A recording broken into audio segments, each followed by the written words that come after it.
नमस्कार साथियों, मैं मिस्टर एक्स आज आपके लिए बहुत ही ज्यादा खौफनाक स्टोरी लेकर आया हूं। दरअसल आपने यह तो सुना ही होगा कि बंगाल के अंदर काफी ज्यादा तंत्र मंत्र किया जाता है। अब देखो, मैं स्पेशली बंगाल को टारगेट नहीं कर रहा, लेकिन बंगाली तांत्रिकों का बोलबाला देश में आपको हर जगह पर देखने को मिल जाता है। खासकर हम नॉर्थ साइड में बात करें तो यहाँ हर गली में, हर बस स्टैंड पर, हर बस के अंदर आपको बंगाली तांत्रिकों के ऐड दिखाई दे ही जाते हैं।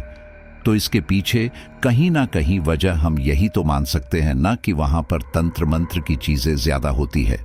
तो आज की जो घटना हमारे साथ आई है वह भी बंगाल से ही है। चूंकि यह जो हादसा हुआ था यह काफी समय पहले हुआ है, लेकिन जिनके साथ यह घटना घटी उन्होंने आज हमारे साथ शेयर की है। इस पूरी घटना के जो भुगतभोगी थे वह एक पूरी फैमिली थी, लेकिन उस पूरी फैमिली में जो सबसे मजबूत महिला थी उसने डटकर इस समस्या का सामना किया और उसका समाधान भी किया। तो सबसे पहले तो हम धन्यवाद कहेंगे उस बहन को जिनका नाम है परिणीति। उन्होंने हमारे साथ यह घटना शेयर की और पूरे परिवार को इस हादसे में डूबते डूबते बचाया। आपने कई ऐसी घटनाएं सुनी होगी जिसमें यक्षिणी की चर्चा जरूर आती है। अब यक्षिणी भी कई प्रकार की होती है, यह भी आप अच्छे से जानते हैं। कुछ अच्छी यक्षिणी होती है तो कुछ बुरी होती है, कुछ को सिद्ध करके प्राप्त किया जाता है, तो कुछ ऐसी होती है जो काफी समय से भटक रही होती है और वह किसी एक जगह पर अपना वास कर लेती है और फिर जो भी उनके रडार में आता है उसको मारकर या कह लो कि उसकी बलि देकर अपने यौवन को बढ़ाती है, और ऐसे करके वह कई कई सालों तक इस धरती पर ही पड़ी रहती है और कोई ना कोई इनका शिकार होता ही रहता है। तो इस परिवार से भी एक गलती हो गई और ये यक्षिणी नजरों में आ गया और यहीं से फिर इस परिवार के बुरे दिन शुरू हो गए। तो आपको पूरी घटना शेयर करें उससे पहले आपसे रिक्वेस्ट करेंगे कि जो भी साथी हमारी फैमिली से नहीं जुड़े हैं तो चैनल को सब्सक्राइब करें और इस फैमिली का हिस्सा बन जाइए। और मैं आपको बता दूं कि बहुत जल्दी आपके लिए मैं हॉरर की डार्क दुनिया की स्टोरीज भी लाने वाला हूं जो मेंबर्स के लिए उपलब्ध रहेगी। मानता हूं कि काफ़ी समय से उनमें थोड़ी देरी चल रही है, लेकिन वह जल्दी आपके लिए उपलब्ध होने वाली है। तो चलिए अब आज की घटना को आपके साथ शेयर करता हूं। ये घटना है बंगाल के रहने वाले सिविल इंजीनियर देवाशीष राय और उनके परिवार की, जिन्हें जीते जी नरक के दर्शन करने पड़े, वो भी बिना किसी गलती के। देवाशीष की अपनी ज्वाइनिंग के बाद ये पहली ट्रांसफर थी, वो भी कोलकाता से सीधे दार्जिलिंग। दार्जिलिंग जिसका नाम सुनते ही रोम रोम पुलकित हो उठता है। वेस्ट बंगाल स्वयं में ही एक खूबसूरत और हरा भरा स्टेट है, उस पर दार्जिलिंग जैसा हिल स्टेशन। इस खूबसूरत स्टेट का चांद है दार्जिलिंग। तभी तो देवाशीष का ट्रांसफर कोलकाता जैसे महानगर से दार्जिलिंग जैसी छोटी सी जगह पर हो जाने के बाद भी उनका परिवार वहां शिफ्ट होने को लेकर बहुत ही ज्यादा एक्साइट था। और उन लोगों के एक्साइटमेंट को और पंख तब लगे जब देवाशीष ने उन्हें सरकारी बंगलों की जगह अपनी पुश्तैनी हवेली आराधना पैलेस में रहने की बात सबको बताई। दरअसल देवाशीष दार्जिलिंग के पास लखीमपुर से बिलोंग करता था, जो दार्जिलिंग से लगभग 20 किलोमीटर दूर पहाड़ों की गोद में बसा एक छोटा सा गांव है। देवाशीष का बचपन कोलकाता में ही बीता था। वो लोग कभी अपने गांव नहीं गए थे, बस उसने अपने माँ पापा से लखीमपुर और आराधना पैलेस के बारे में सुन रखा था। और अब जब किस्मत ने उसे वहां जाने का मौका दिया तो वो उसे खोना नहीं चाहता था। इसलिए उसने वहां के केयर टेकर से संपर्क करके पैलेस की मरम्मत भी करवा दी थी। देवाशीष के मुंह से ये बात सुनकर उसकी छोटी बहन पोली खुशी से एक्साइट होकर चीखते हुए बोली, "बाओ दादा, आप सच बोल रहे हो, हमी हवेली में निवास करिचे।" देवाशीष ने कहा, "हाँ पोली, हमी शोक्ति बोलिए, हम अब हवेली में ही रहेंगे।" देवाशीष की मां ने पूछा, "वो तो ठीक है देवाशीष, पर अकस्मात हवेली में निवास के विचार कैसे आयो तुम्हार मोन में?" देवशीष ने कहा, "मां, ये विचार तो कोप से ही था हमारे मोन में, बस सही समय की प्रतीक्षा थी।" देवाशीष की पत्नी परिणीता ने पूछा, "वो सब तो ठीक है देवा, पर वहां से तो सिटी बहुत दूर है। रानू का स्कूल कैसे मैनेज करेंगे, उसके बारे में कुछ सोचा है आपने? देवशीष ने कहा, अरे हाँ बाबा, सब मैनेज हो जाएगा, तुम अपना पैकिंग करो। परिणीता ने पूछा, ओके, बट ये तो बताइए हमें निकलना कब है? देवाशीष ने कहा, आज शाम को। परिणीता ने कहा, शाम को? बट शाम को ड्राइविंग करना सेफ नहीं है, हम कल सुबह भी तो जा सकते हैं। देवशीष ने कहा, ओफो परिणीता, कितने सवाल करती हो यार तुम। चले जाते कल, बट तुम लोगों की ट्रेन आज शाम की ही है, जो कल सुबह 10 बजे तक तुम्हें दार्जिलिंग पहुंचा देगी। और फिर ट्रांसपोर्ट से सामान भी तो पहुंचाना है हमें। फिर रात को ड्राइविंग नहीं करूंगा तो कब पहुंचूंगा मैं वहां, सबके पहुंच जाने के बाद? तभी टेम्पो की आवाज आती है। देवाशीष ने कहा, ये लो, पिकअप वाले भी आ गए, तुम लोग अपनी अपनी पैकिंग कर लो। और हाँ परिणीता, तुम देख लो क्या कुछ ले जाना है, और जरा ध्यान से, सिर्फ जरूरी चीजें ही ले जानी है हमें, फालतू सामान यही छोड़ दो। परिणीता ने देवाशीष की बात में हामी भरते हुए कहा, जी।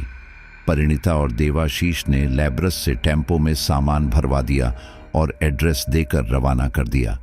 फिर देवाशीष ने सबको अपनी कार से रेलवे स्टेशन ड्रॉप किया और खुद भी दार्जिलिंग के लिए रवाना हो गया।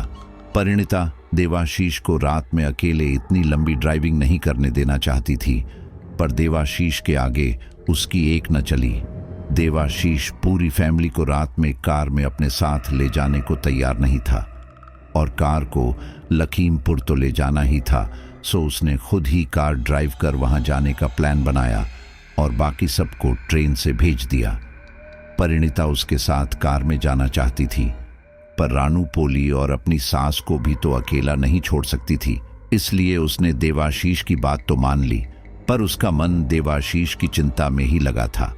हर गुजरते घंटे के साथ वो बार बार देवाशीष को फोन कर रही थी, जिससे देवाशीष झुंझला गया और उसने नेक्स्ट कॉल आते ही परिणीता को बुरी तरह डांट दिया और फोन कट कर दिया। परिणीता को बुरा तो बहुत लगा, पर फिर भी उसकी चिंता नहीं मिटी। वो पूरी रात सो ही नहीं पाई।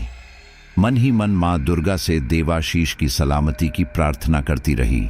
सुबह 10 बजे राइट टाइम पर ट्रेन ने उन लोगों को स्टेशन पर उतार दिया। वहां उतरकर वे लोग स्टेशन से बाहर आए, पर अभी तक देवाशीष का कहीं कोई पता नहीं था। तो परिणीता की सास विद्या देवी ने उससे देवाशीष को फोन लगाने के लिए कहा। अरे परिणीता, जरा फोन तो लगाओ देवाशीष को, पता तो करो कहाँ है वो। परिणीता ने पोली से कहा, जी माँ जी, वो एक्चुअली मेरे फोन की बैटरी डाउन है। पोली, तुम कॉल करके पूछ लो ना अपने भैया को, कहाँ है वो। पोली ने कहा, जी भाभी, हम ही करिचे। तभी परिणीता का फोन बजा। ये देखकर सबने एकाएक प्रश्न भरी निगाहों से परिणीता की तरफ देखा। परिणीता भी एकदम ठगी सी रह गई। उसका झूठ जो पकड़ा गया था, इसलिए किसी को कुछ एक्सप्लेन करने से बेहतर उसने कॉल रिसीव करना ही ठीक समझा। परिणीता बोली, हेलो। देवाशीष ने पूछा, हाँ परिणीता, पहुंच गए तुम लोग? परिणीता ने कहा, जी। देवाशीष ने कहा, अच्छा एक काम करो, तुम सब चाय नाश्ता कर लो, मैं बस घंटे भर में वहां पहुंचकर पिक कर लूंगा तुम लोगों को। परिणीता ने कहा, ओके। परिणीता ने देवाशीष से दो टूक बात ही की। उसका ऐसा रिएक्शन देखकर देवाशीष को रात वाली बात याद आ गई और उसे अपनी गलती का एहसास हो गया। साथ ही एक छोटी सी मुस्कान उसके होठों पर उभर आई। लगभग 1 घंटे बाद देवाशीष ने उन लोगों को स्टेशन से पिक किया और वे लोग लखीमपुर की ओर निकल पड़े। एक ऐसी जगह जो थी तो बहुत खूबसूरत, दिखने में जैसे धरती का स्वर्ग, पर वहां तो साक्षात मौत बसती थी।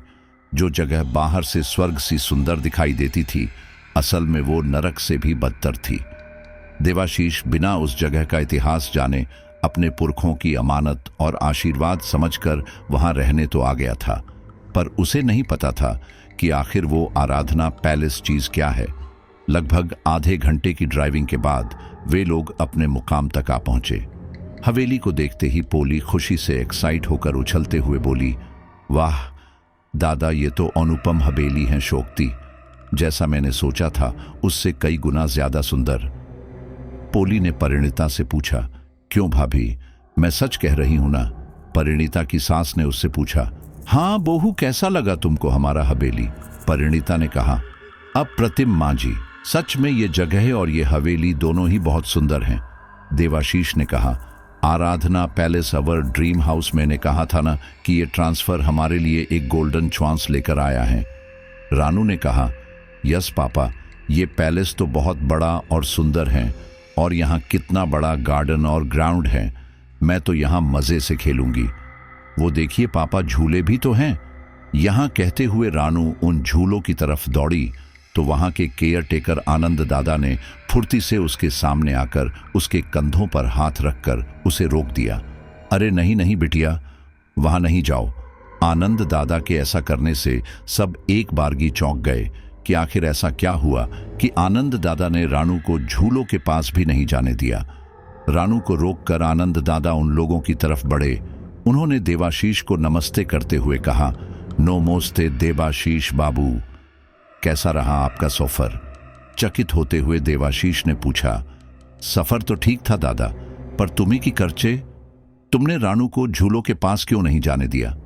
आनंद दादा ने घबराते हुए कहा, अब कुछ नहीं बाबू, वहां थोड़ा पानी, मेरा मतलब कीचड़ फैल गया है इसलिए।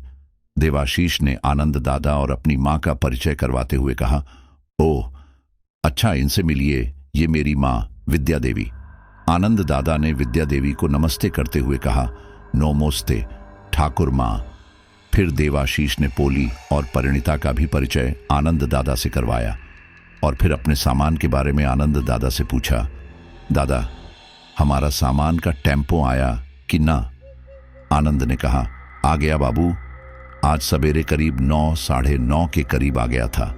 आपके कहे अनुसार हमने पेमेंट करके सामान भी शिफ्ट करवा दिया है। देवाशीष ने अपनी फैमिली से कहा, अरे वाह दादा, ये तो अच्छा कर दिया आपने, चलो फिर अंदर चलते हैं। उसकी ये बात सुनते ही आनंद दादा देवाशीष से बोले, एक बात हमको समझ नहीं आ रही है देवाशीष बाबू। देवाशीष ने पूछा, क्या आनंद दादा? आनंद दादा ने कहा, यही कि जब सरकार आपको निवास के लिए बोंगला दे ही रहा है तो फिर आपको इस पुराना हवेली में निवास का ख्याल कैसे आ गया अचानक? आनंद दादा की बात सुनकर देवाशीष हंस पड़ा और बोला, क्या दादा तुम ही पण, अरे ओपना घोर होते हुए हम भोला सरकारी बोंगला में क्यों रहेगा? आनंद दादा ने विद्या देवी से पूछा, वो तो ठीक है बाबू, पर क्या आप इस हवेली का इतिहास नहीं जानते? ठाकुर मां, तुम्ही किचू न जानो? उनकी बात सुनकर सब शोकड़ होकर उनकी तरफ देखने लगे और देवाशीष ने उनसे पूछा, इतिहास? कैसा इतिहास दादा? मैं बस इतना जानता हूं कि ये आराधना पैलेस मेरे दादाजी की निशानी है, उनका आशीर्वाद है मेरे लिए। आनंद ने कहा, वो तो आपकी बात ठीक है बाबू, पर क्या आपने कभी ये नहीं सोचा कि आपके दादा और आपके पिता आपको और ठाकुर मां को कभी यहां लेकर क्यों नहीं आए? देवाशीष ने कहा, शायद मौका नहीं मिला होगा, पर उन चीजों का अब क्या मतलब है दादा? उन्होंने रिक्वेस्ट करते हुए कहा, मतलब है देवाशीष बाबू, जब से ये हवेली बनी है तब से मेरे पुरखों ने ही यहाँ की देखभाल की है, पर आज तक उनमें से कोई यहाँ रात नहीं रुका है।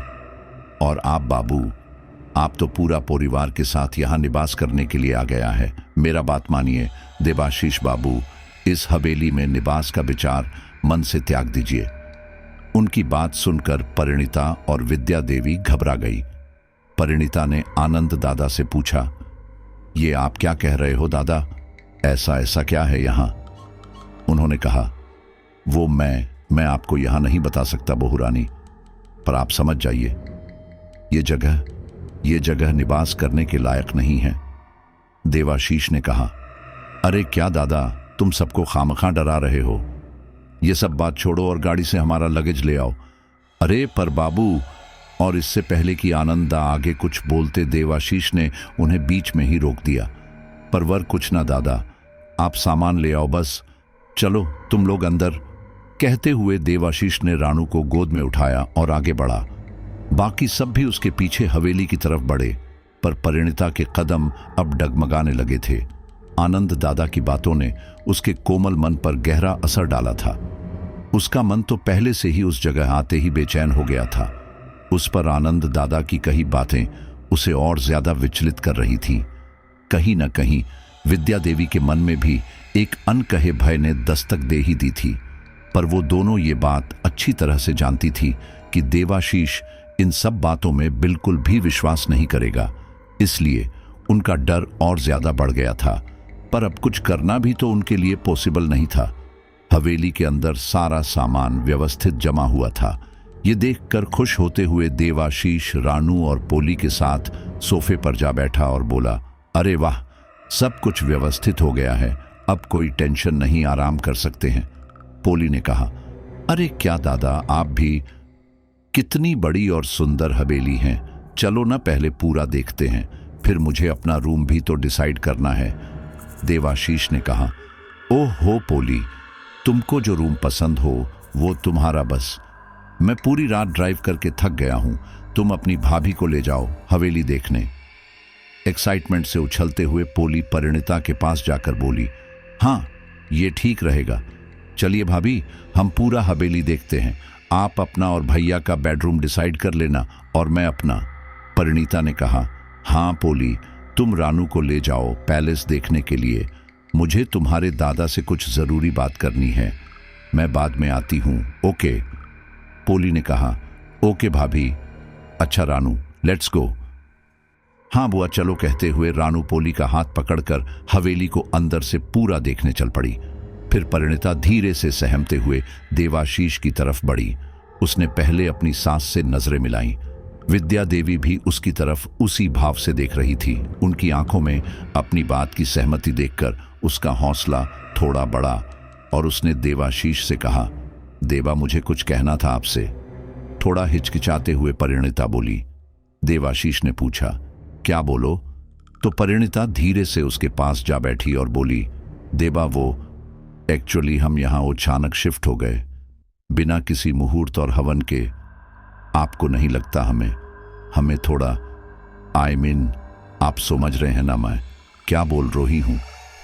देवाशीष ने कहा, समझ रहा हूं, पर यहां किसी हवन और मुहूर्त की क्या जरूरत है?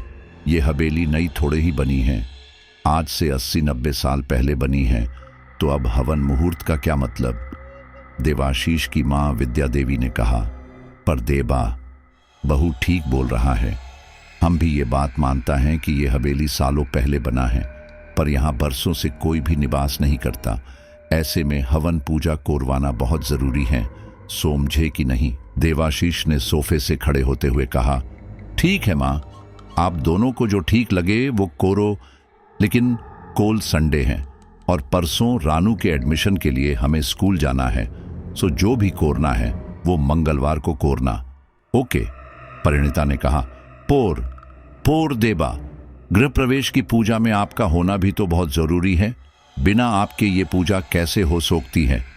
देवाशीष ने कहा, परिणीता तुम अच्छी तरह से जानती हो कि मैं इन सब पूजा पाठ और भगवान जैसी बातों में विश्वास नहीं करता। मेरा नाता तो सिर्फ विज्ञान से है, मैं किसी पूजा में शामिल नहीं होने वाला। देवाशीष ने जोर देकर अपनी बात कही और वहां से चला गया। देवाशीष की मां और परिणीता बस एक दूसरे का मुंह देखते रह गए। शाम तक सब ने अपने अपने रूम सेट कर दिए और फिर रात का खाना बनाने के लिए परिणीता अपने बेडरूम से नीचे किचन में आई। वो खाना बनाने में लगी हुई थी कि तभी उसे एहसास हुआ जैसे खिड़की के बाहर कोई है। उसने झांककर खिड़की के बाहर देखा, पर वहां कोई नहीं था। बस किचन के ठीक सामने की तरफ एक बड़ा सा बरगद का पेड़ दिखा। इतना विशाल और विस्तृत बरगद का पेड़ देखकर परिणीता थोड़ा सहम गई। तभी उसकी नजर उस पेड़ के चारों तरफ की गई तारबंदी पर पड़ी। एक बड़े से पेड़ के चारों तरफ तारबंदी। ये नजारा देखकर उसे आश्चर्य हुआ, और हो भी क्यों ना, इतने बड़े पेड़ के चारों ओर तारबंदी करने की क्या जरूरत? वो अभी यही सोच रही थी कि अचानक उसे किसी के जोर जोर से झूला झूलने की आवाज सुनाई दी। शाम घिर गई थी, अंधेरा होने लगा था। ये देखकर परिणीता के माथे पर बल पड़ गए थे। वो यही सोचकर किचन से बाहर ये देखने आई कि आखिर इस वक्त कौन झूला झूल रहा है। वो हवेली से बाहर निकलकर लॉन में आ गई और उसने झूलों की तरफ नजर डाली। सामने का नजारा देखकर उसे कुछ अजीब लगा। सारे के सारे झूले अपने आप चल रहे थे। वहां झूले पर तो क्या, उनके आसपास भी कोई नहीं था और न ही हवा इतनी तेज चल रही थी कि जिससे झूले अपने आप चल सके। ये नज़ारा देखकर परिणीता डर गई और वहां से भागकर अंदर किचन में आ गई। किचन में आते ही उसने पहले जल्दी से खिड़की बंद कर दी और मन ही मन हाथ जोड़कर माँ दुर्गा को याद किया। हे माँ दुर्गा, रक्षा करो माँ, रक्षा करो। पोता नहीं क्या है यहाँ, माँ बस तोमार साथ का जरूरत है। परिणीता के मन में भय ने अपना घर बना लिया था। उसे उस खतरे का आभास हो गया था जो उस समय उन लोगों के सर पर मंडरा रहा था। उसने जल्दी जल्दी खाना बनाया। सबको डिनर सर्व करते हुए भी उसके चेहरे की हवाइयां उड़ी हुई थी। वो बहुत ज्यादा डरी हुई थी। उसका ये डर उसके चेहरे और हाव भावों में साफ दिखाई दे रहा था। उसे इस कदर परेशान देखकर देवाशीष ने उससे पूछा, क्या बात है परिणीता, तुम परेशान दिख रही हो? लेकिन देवाशीष की ये बात परिणीता के कानों में पड़ी ही नहीं। वो तो बस अपनी ही उधेड़बुन में उलझी हुई थी। पर उसके इस बिहेवियर से सब शॉक्ड हो गए। सब उसकी तरफ आश्चर्य से देखने लगे। पर परिणीता इस सब से बेखबर अपने ही विचारों में डूबी हुई थी। आनंद दादा की कही वो बातें और फिर वो सब कुछ जो उसके साथ घटा, सब उसे बड़ा ही भयावह लग रहा था। आने वाले खतरे की आशंका ने उसके होश ही उड़ा दिए थे। इसी वजह से उसने खाना परोसते परोसते पोली की थाली में इतनी दाल परोस दी कि बाउल भर जाने के बाद भी उसके हाथ नहीं रुके। दाल से पूरी प्लेट खराब हो गई। ये देखकर पोली चीखते हुए बोली, आउच! भाभी, ये क्या कर रही हैं आप? पोली के इस तरह से चीखने पर परिणीता की तंद्रा टूटी और उसे होश आया कि आखिर उसने क्या कर दिया। प्लेट और बाउल की दशा देखकर परिणीता घबरा गई और बोली, ओह सॉरी सॉरी पोली, ये मैं इसे हटा देती हूं। तुम किचन से दूसरा प्लेट ले आओ। पोली ने परिणीता के कंधों पर हाथ रखते हुए पूछा। वो तो ठीक है भाभी, पर आपको हुआ क्या है? आप इतना परेशान क्यों लग रही हैं? दादा के पूछने पर भी आप कुछ नहीं बोली। सब ठीक है ना भाभी? परिणीता ने कहा। हाँ हाँ, सब ठीक है। पोली, तुम अंदर से दूसरा प्लेट ले आओ। जी। कहते हुए पोली किचन में गई। किचन में जाते ही पोली की आंखें फटी की फटी रह गईं और वो जोर से चीखी, भाभी, दादा, मां, भाभी। उसकी चीख सुनते ही सबके होश ही उड़ गए और सबके सब बिना एक पल गंवाए सीधे किचन की तरफ भागे। किचन में पहुंचते ही देवाशीष ने पोली से पूछा, पोली, क्या हुआ, तुम ठीक तो हो? पोली पूरी तरह पसीने से तरबतर घबराई हुई सी खड़ी थी। उसने देवाशीष की बात का कोई जवाब नहीं दिया। बस वो लगातार सामने की तरफ देख रही थी। उसे सामने देखता देखकर देवाशीष, परिणीता, रानू और विद्या देवी सबने अपनी नजरें सामने दौड़ाई। अपने सामने का मंजर देखकर उनके होश उड़ गए, पसीने छूट गए। रानू तो वो मंजर देखकर डर के मारे रोते हुए परिणीता से जा लिपटी। ये देखकर देवाशीष ने परिणीता को उसे वहां से ले जाने के लिए कहा। परिणीता भी तुरंत रानू को गोद में उठाकर बाहर हॉल में ले आई। वो उस बच्ची को तो सांत्वना दे रही थी, पर अंदर किचन का नजारा याद करके उसके रोंगटे खड़े हो रहे थे। दरअसल किचन में फर्श पर चारों तरफ खून फैला हुआ था और वहां एक बिल्ली के शरीर के कुछ बचे कुचे टुकड़े पड़े हुए थे। ये मंजर इतना भयानक था कि एक बारगी तो खुद देवाशीष बेहोश होते होते बचा था। पोली और विद्या देवी दोनों ही उस भयानक मंजर को देखकर अवाक सी हो गई थी। ऐसे में देवाशीष हिम्मत करते हुए उन लोगों को बाहर हॉल में ले आया और वहां उन्हें परिणीता के पास बिठाकर किचन में जाकर बहुत ही मुश्किल से किसी तरह उसने किचन से वो सब कुछ साफ किया। वहां कोई नौकर तो रुकता ही नहीं था रात में, और सुबह तक किचन को इस हाल में भी रखा नहीं जा सकता था, इसलिए खुद उसे ही वो सब करना पड़ा। ये सब साफ करते हुए देवाशीष को 2 बार वोमिट हो गई, पर वो जानता था कि घर में उसके सिवा ये काम और कोई भी नहीं कर पाएगा। बस इसलिए किसी तरह उसने वो सब साफ किया। सब कुछ साफ करके जब वो बाहर अपनी फैमिली के पास आया तो उसने देखा सब बुरी तरह डरे हुए थे। डर के मारे उनकी आंखों में आंसू और माथे से पसीना टपक रहा था। उन सबको इस दशा में देखकर देवाशीष ने माहौल को ठीक करने की कोशिश करते हुए कहा, अरे क्या हुआ, तुम सब इतना डरा हुआ क्यों है? उसके मुंह से ये बात सुनकर परिणीता तिलमिला गई और रूंधे गले से बोली, सोब कुछ अपनी आंखों से देखकर अपने हाथों से साफ कोर के भी आप हमसे पूछ रहे हैं देवा कि क्या हुआ? सोब डरे हुए क्यों हैं? देवशीष ने कहा, अरे तो उसमें डरने की क्या बात है? खिड़की खुली थी, हो सकता है कोई जानवर बिल्ली को मार गया हो। परिणीता ने भय से आच्छादित होते हुए कहा, पर देवा खिड़की को मैंने खुद अपने हाथों से बंद किया था और आपको ये नहीं पता कि खाना बनाने से पहले मेरे साथ क्या हुआ? देवाशीष ने थोड़ा गुस्सा होते हुए परिणीता से कहा, अरे परिणीता तुम पागल हो गई हो क्या? रानू और पोली के सामने एक तो पहले से ही वो बच्ची डरी हुई है, पोली भी डर गया है और तुम। परिणीति ने कहा, ये तो मैं भी जानती हूं पोर देवा। और इससे पहले कि वो अपनी बात खत्म करती, देवाशीष ने अपने हाथ से उसे रोकने का इशारा करते हुए गुस्से से कहा, बस परिणीता अब एक शब्द और नहीं, मेरे पास तुम्हारी ये फालतू बातें सुनने का टाइम नहीं है। कहते हुए देवाशीष ने रानू के सिर पर प्यार से हाथ फेरते हुए उसे गोद में उठाया और पोली को भी अपने साथ उनके बेडरूम में ले गया।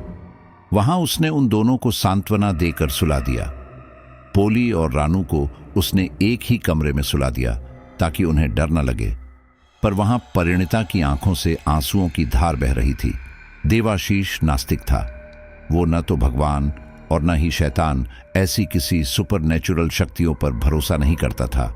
वो तो परिणीता की बात तक नहीं सुनना चाहता था, पर उस बेचारी ने जो भुगता था उस पर तो कोई शक हो ही नहीं सकता। वो सब कुछ अपने आप तो हो ही नहीं सकता था, पर देवाशीष वो तो उसकी एक भी बात सुनने को तैयार नहीं था। पर उसकी सास को उसकी बातों पर पूरा विश्वास था। वो उसे सांत्वना देने की पूरी कोशिश कर रही थी। उन्होंने परिणीता के कंधे पर हाथ रखते हुए कहा, रो मत बहू। परिणीता ने एक गहरी आह भरते हुए कहा, तो मैं क्या करूं माँ जी, आप ही बताइए मैं क्या करूं? और वो आगे बोली, जो कुछ अभी किचन में हुआ, जो कुछ मैंने आज देखा और भुगता है, वो सब मेरा वहम कैसे हो सकता है? आप ही बताइए, बिना तेज हवा के लोहे से बने झूले अपने आप कैसे चल सकते हैं? और वो पेड़, उस वट वृक्ष के चारों तरफ वो तारबंदी, वो किसी की मौजूदगी का एहसास, क्या ये सब सिर्फ मेरा वहम है? तभी देवाशीष की आवाज होल में गूंज उठी, हाँ ये सब सिर्फ तुम्हारा वहम है और कुछ नहीं। उसकी आवाज सुनकर परिणीता और विद्या देवी ने पलट कर देखा तो सामने देवाशीष खड़ा था। वो पोली और रानू को सुलाकर वापस होल में आ गया था। उसे सामने देखकर परिणीता चुप सी हो गई थी। देवाशीष उन दोनों की तरफ आगे बढ़ा और उनके पास आकर बोला, क्या यार परिणीता, तुम अब भी वही बकवास कर रही हो? मुझे समझ ही नहीं आ रहा कि तुम्हारी प्रॉब्लम क्या है। जब से हम यहाँ आए हैं तब से तुम बस कुछ न कुछ बकवास किए जा रही हो। What's wrong with you? Vidya Devi ने देवाशीष को समझाते हुए कहा, अरे देवा, तुम पहले उसका पूरा बात तो सुन लो कि वो कहना क्या चाहती हैं। बिना इसकी बात सुने ही इस पोर गुस्सा कोरना ठीक व्यवहार नहीं है बेटा। देवाशीष ने फिर गुस्से से कहा, क्या सुनूं मैं मां? ये बस बकवास कर रही हैं, इसे यहां रहना ही नहीं है। उस पोर वो आनंद दादा ने बेकार बातें करके और कीड़ा घुसा दिया है इसके दिमाग में। देवाशीष के इस बिहेवियर को देखकर परिणीता बहुत ज्यादा अपसेट हो गई और अपनी आंखों में आंसू भरकर वहां से चली गई।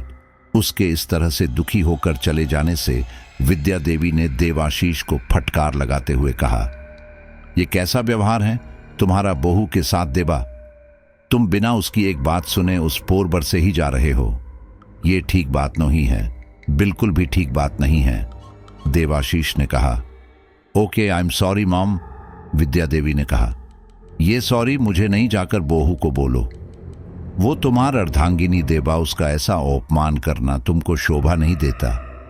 माना कि तुम कुछ चीजों में विश्वास नहीं करते पोर, इसका ये मतलब भी तो नहीं है ना कि तुम दूसरे के विश्वास को गलत ठहराओ। और फिर यहाँ कुछ बात तो जरूर अजीब है, कुछ तो ऐसा जरूर है यहाँ देवा जो हमारी आंखों के सामने होते हुए भी हम देख नहीं पा रहे हैं। देवाशीष ने गुस्से से कहा, क्या मां अब आप भी शुरू हो गई? ये आनंद दादा की तो। विद्या देवी ने सफाई देते हुए कहा, बात आनंद दादा की नहीं है देवा, मुझे भी यहाँ कुछ तो अजीब लग रहा है, देवाशीष ने कहा। ओके ओके माँ, मुझे आपसे कोई बहस नहीं करनी है, अब आप भी चलकर आराम कर लीजिए, मुझे तो बहुत नींद आ रही है, चलिए मैं आपको आपके बेडरूम तक छोड़ देता हूँ, विद्या देवी ने कहा। नो ही, उसका जरूरत नहीं है, मैं खुद चली जाऊंगी। पोर, हाँ, तुम अपने कमरे में जाकर सबसे पहले बहू से अपने व्यवहार के लिए माफी मांगोगे, और अगर ऐसा नहीं किया तो फिर मुझसे कभी बात नो ही करना। कहते हुए विद्या देवी अपने कमरे की तरफ चली गई। उन्हें ऐसे गुस्से में जाते देखकर देवाशीष के चेहरे पर एक मुस्कुराहट आ गई और वो भी उसी मुस्कान के साथ अपने बेडरूम में चला गया। परिणीता वहां बेड पर बैठी रो रही थी, पर देवाशीष के आने की आहट सुनकर उसने अपने आंसू पोंछ लिए और चुपचाप पलट कर सो गई। उसने अपनी आंखें तो बंद कर ली थी, पर उसके आंसू थमने का नाम ही नहीं ले रहे थे। उसकी दशा बता पाना बहुत मुश्किल सा है। एक तो उसके साथ अचानक हुई वो अजीबोगरीब घटनाएं, और उस पर अपने ही पति का ये बेरुखापन। जब देवाशीष ने उसे उस हाल में देखा तो उसका पत्थर जैसा दिल आखिर पिघल ही गया। उसने बेड पर जाकर धीरे से परिणीता के सिर पर प्यार से हाथ फेरा। उसका एहसास पाते ही परिणीता की मनोव्यथा आंसुओं की नदी बनकर उसकी आंखों से बहने लगी, पर उसने अपनी आंखें नहीं खोली। तब देवाशीष ने धीरे से उसके कान के पास कहा, परी, मैं जानता हूं कि तुम जाग रही हो, मुझे माफ कर दो, गलती हो गई मुझसे, मुझे ऐसा बिहेवियर नहीं करना चाहिए था तुम्हारे साथ, आई एम सॉरी। लेकिन परिणीता पर उसकी बातों का कोई असर नहीं हुआ। उसने अपनी आंखें नहीं खोली। तब देवाशीष ने कहा, ओके बाबा, ओ माफ भी कर दो यार, तुम कहो तो कान पकड़कर उठक बैठक कर लूं तुम्हारे सामने। उसकी ये बात सुनकर परिणीता के दुखी मन को थोड़ा धीरज मिला। उसने अपनी आंखें खोली और देवाशीष से लिपट कर रो पड़ी। अब तो उसकी ये हालत देखकर देवाशीष भी हैरान ही हो गया था। उसे परिणीता की बातों पर तो विश्वास नहीं हो रहा था, पर उसका ये हाल भी उसकी समझ से बाहर था। खैर, उसने किसी तरह परिणीता को समझा बुझाकर सुला दिया और खुद भी सो गया। अभी तक सब कुछ शांत ही था, लेकिन अचानक आधी रात को कुछ गिरने की आवाज सुनकर परिणीता की नींद खुल गई और वो सहम कर उठ गई। उसने घड़ी में टाइम देखा, लगभग 2:30 बज रहे थे। पास में देवाशीष गहरी नींद में सोया हुआ था। डर के मारे परिणीता का गला सूख रहा था। उसने गिलास में रखा पानी पिया और उस आवाज को सपना समझकर फिर से सोने को हुई कि तभी फिर से कुछ गिरकर टूटने की तेज आवाज उसके कानों में गूंज उठी। उसकी धड़कन तेज हो गई। उसे समझ ही नहीं आ रहा था कि क्या करें, रूम से बाहर जाकर देखे या नहीं। मन में डर तो बहुत लग रहा था, पर फिर भी हिम्मत करके वो बेड से उठकर तेज सांसें लेते हुए बाहर आई। डर के मारे उसके माथे से पसीना टपक रहा था। वो धीरे धीरे अपने कदम आगे बढ़ा रही थी। सबसे पहले उसने पोली और रानू के रूम में नजर डाली। उन दोनों को शांति से सोता देखकर उसके मन को थोड़ा धीरज बंधा, पर दूसरे ही पल विद्या देवी का ख्याल दिल में आते ही उसका दिल बैठ गया। इतने डर के बावजूद भी वो धीरे धीरे सहमे हुए से कदमों से चलती हुई सीढ़ियों से नीचे उतरी। भय के मारे उसके पैर कांप रहे थे, फिर भी उसने हिम्मत करके अपने कदम विद्या देवी के कमरे की तरफ बढ़ाए। वहां जाकर सब कुछ ठीक ठाक देखकर उसके मन को शांति मिली। उसके भय में थोड़ी कमी आई, लेकिन तभी फिर से रसोई में कुछ गिरने की आवाज आई। ये आवाज सुनकर उसके होश ही उड़ गए।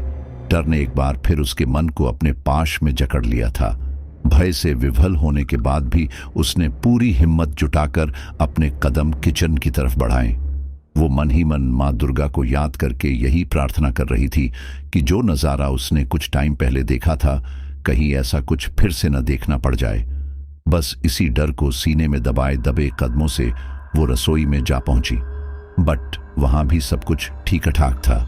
ये देखकर उसके मन को संतोष तो मिला, लेकिन दूसरे ही पल ये सोचकर कि वो आवाज कहां से आ रही थी, उसका दिलो दिमाग सुन्न पड़ गया कि तभी उसे हॉल में किसी के तेजी से भागने की आहट सुनाई दी। इस पर परिणीता ने बिना टाइम वेस्ट किए बाहर हॉल में आकर देखा तो वहां भी कोई नहीं था। ये देखकर उसके होश फाख्ता हो गए। भय से उसका मन और शरीर दोनों ही कांप गए, हाथ पांव फूल गए। उसे एहसास हो गया था कि यहाँ कुछ तो भयंकर जरूर है, पर क्या, ये उसकी समझ से बाहर था। उसने मन ही मन माँ को याद करते हुए कहा, हे माँ दुर्गा, रक्षा करना माँ, पोता नहीं क्या हो रहा है यहाँ, बस तेरा ही आसरा है माँ, कृपा करना। कहते हुए वो अपने रूम में जाने के लिए सीधे सीढ़ियों की तरफ भागी।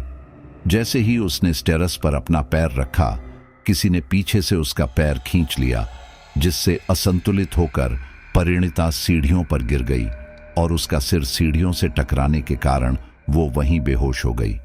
वहीं थोड़ी देर बाद देवाशीष की नींद खुली।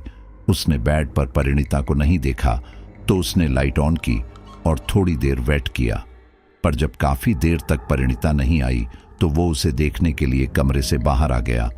परिणीता, परी, ओ परिणीता, कहाँ हो यार?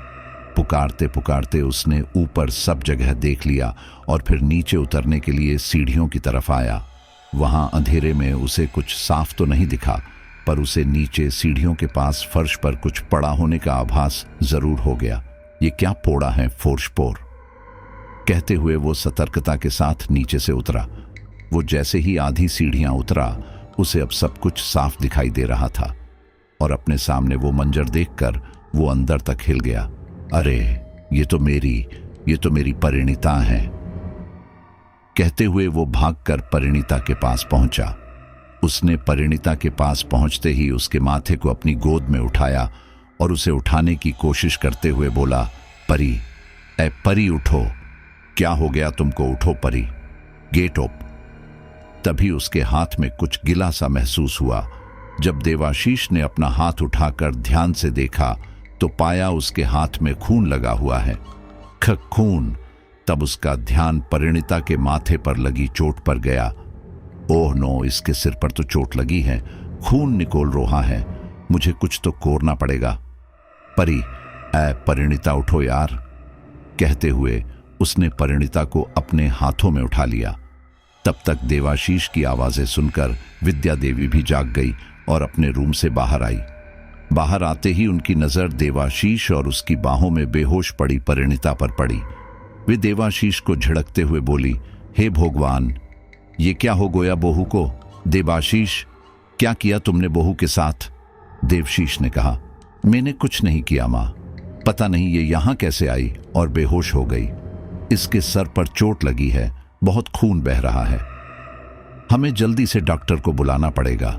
कहते हुए देवाशीष परिणीता को अपने रूम में ले गया और फिर उसने सीधे आनंद दादा को कॉल किया और सब कुछ बताया। उसकी बात सुनते ही आनंद दादा के होश उड़ गए। अब रात के 3 बजे किसी डॉक्टर को आराधना पैलेस लाए तो लाए कैसे? उस जगह की सच्चाई तो लगभग पूरे शहर को पता थी। फिर भी आनंद दादा अपनी गारंटी पर कुछ लोगों के साथ एक डॉक्टर को लेकर किसी तरह वहां पहुंचे। अब तक पोली और रानू भी जग गए थे। अपनी मम्मी को इस हालत में देखकर रानू का रो रो कर बुरा हाल हो रहा था। पोली की भी यही हालत थी। देवाशीष और विद्या देवी किसी तरह उन दोनों को संभाल रहे थे, पर परिणीता को इस हालत में देखकर देवाशीष भी पूरी तरह टूट सा गया था। उसकी आंखों में भी आंसू छलछला रहे थे। वहीं डॉक्टर और आनंद दा के आने के बाद उसे थोड़ा संबल मिला। डॉक्टर ने परिणीता को इंजेक्शन दिया और ड्रेसिंग करने के बाद एक प्रिस्क्रिप्शन देवाशीष को देते हुए बोले, देवाशीष बाबू, ये कुछ दवाइयां हैं जिन्हें आप सुबह मंगवा लीजिएगा।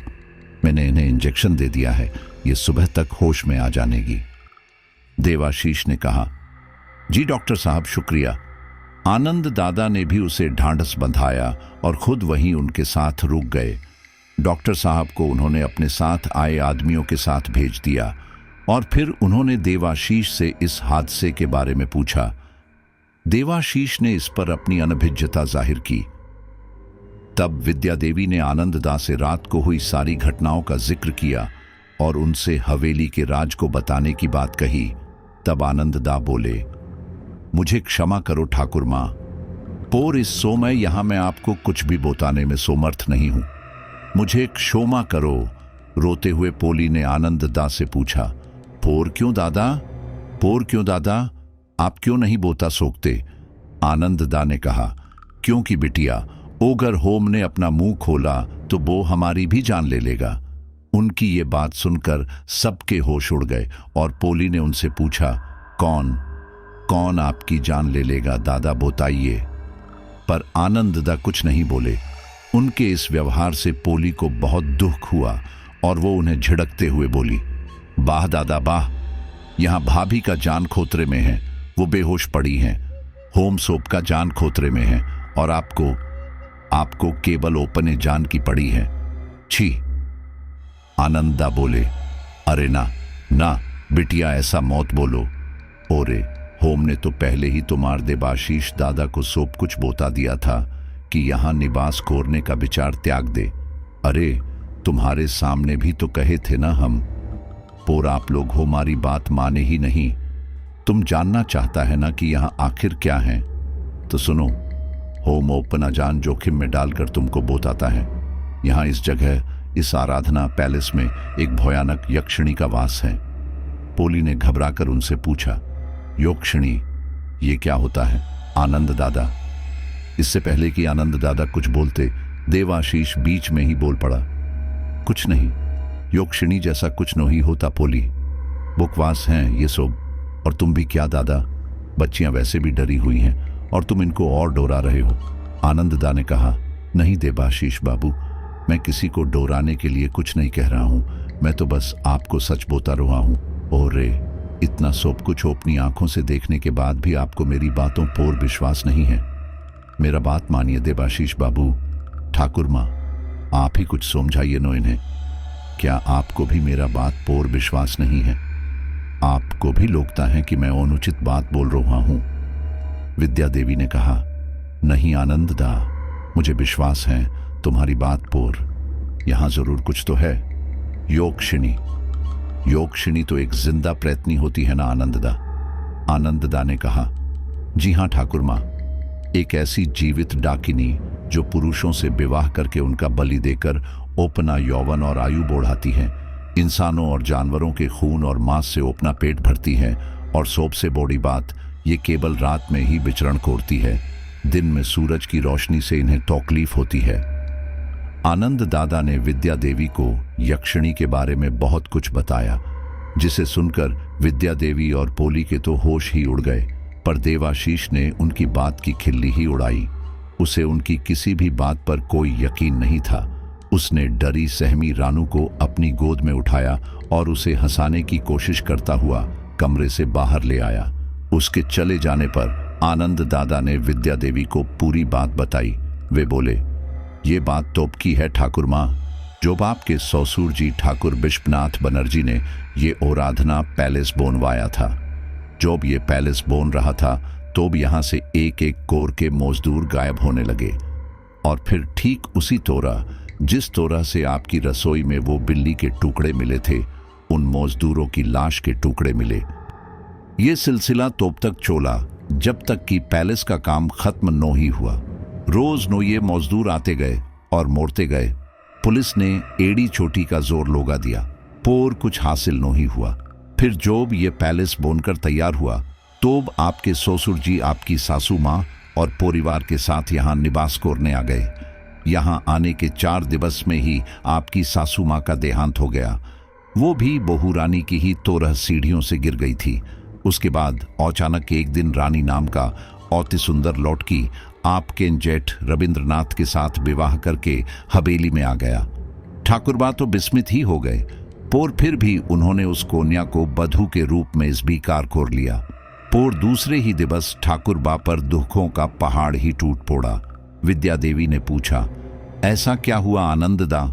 आनंददा ने कहा, रविंद्र दादा दुनिया छोड़कर चोले घोये थे। उनका शरीर एकदम सफेद पड़ गया था, जैसे किसी ने उनके शरीर से खून ही निचोड़ लिया हो, और उस लौटकी रानी का भी कोई पोता नहीं था। उस दिन के बाद उसे किसी ने को भी नहीं देखा। तो ठाकुर बा को संदेह हुआ और उन्होंने अपने खानदान के पुरोहित जी से संपर्क किया और उनको सारा बात बताया। तो पुरोहित जी ने आकर इस आराधना पैलेस का निरीक्षण किया और ठाकुर बा को सामने जो वट वृक्ष हैं उसमें योगशिणी के बास का बात बताया और जल्दी से जल्दी इस पैलेस को छोड़ने की बात कही। उन्होंने ही किसी को भी वहां न जाने की सलाह दी थी, जिसके कारण ठाकुर बा ने ये पैलेस तो छोड़ दिया, पोर वहां उस वटवृक्ष के चारों तरफ तारबंदी करवा दी थी ताकि कोई भी इंसान भूले से भी वहां न जाए। और इसीलिए उन्होंने फिर को भी यहां पोलट कर भी नहीं देखा। आपके पति को विराज दादा ये सब कुछ जानते थे, इसलिए ही तो वो भी आपको और देवाशीष बाबू को यहां लेकर को भी नहीं आए। कहते हुए आनंद दादा ने अपनी बात खत्म की। विद्या देवी ने चिंतित स्वर में कहा, हे भगवान, इसका मतलब अब हमें भी ये घोर छोड़ना पड़ेगा। तभी देवाशीष वहां आ गया। अरे आनंददा, क्या हुआ? अभी तक स्टोरी खत्म नहीं हुआ आपका।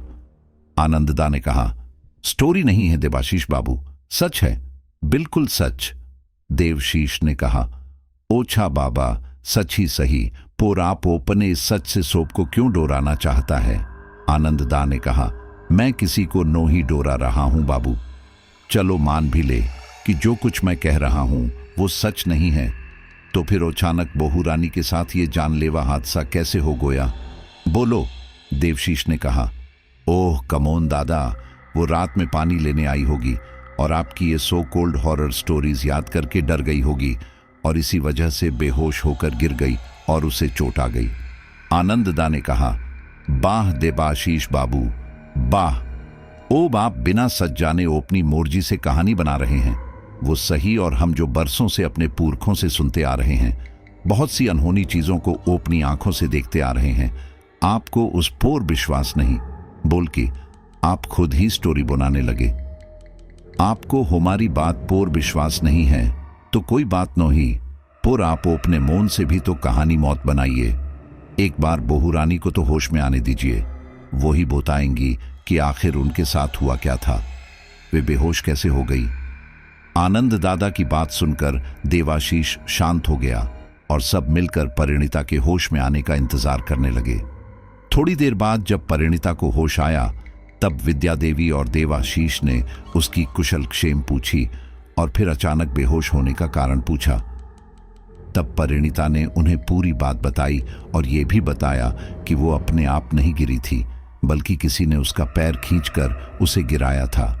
परिणीता के मुंह से ये बात सुनते ही आनंद दादा देवाशीष से बोले, अब बोलो देवाशीष बाबू, क्या अब भी आपको हमारी बात पर विश्वास नहीं?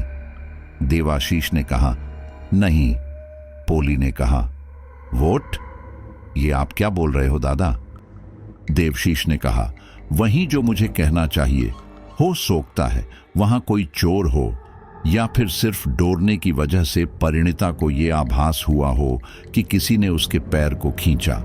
रूंधे गले से परिणीता ने कहा, ये आप कैसी बात कर रहे हो देवा? मैं सच कह रही हूं, किसी ने मेरे पैर को खींचा था, जिसकी वजह से मैं गिर गई और सर पे चोट लगने से बेहोश हो गई। विद्या देवी ने कहा, बोहू ठीक कह रही हैं देवा, किसी को इतना वहम कैसे हो सकता है? देवशीष ने कहा, तो मैंने ये कोप कहा मां कि परिणीता झूठ बोल रही हैं, वहां कोई चोर भी तो हो सकता है ना?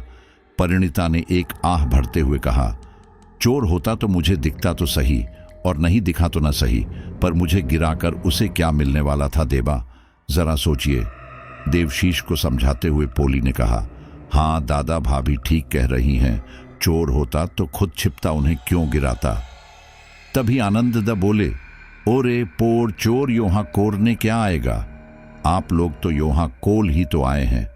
उसके पहले तो ये जगह बरसों से वीरान पड़ी है, ऊपर से इस खतरनाक जगह का इतिहास भी सोबक को पोता है, फिर कोई यहां आने का रिस्क क्यों लेने लगा?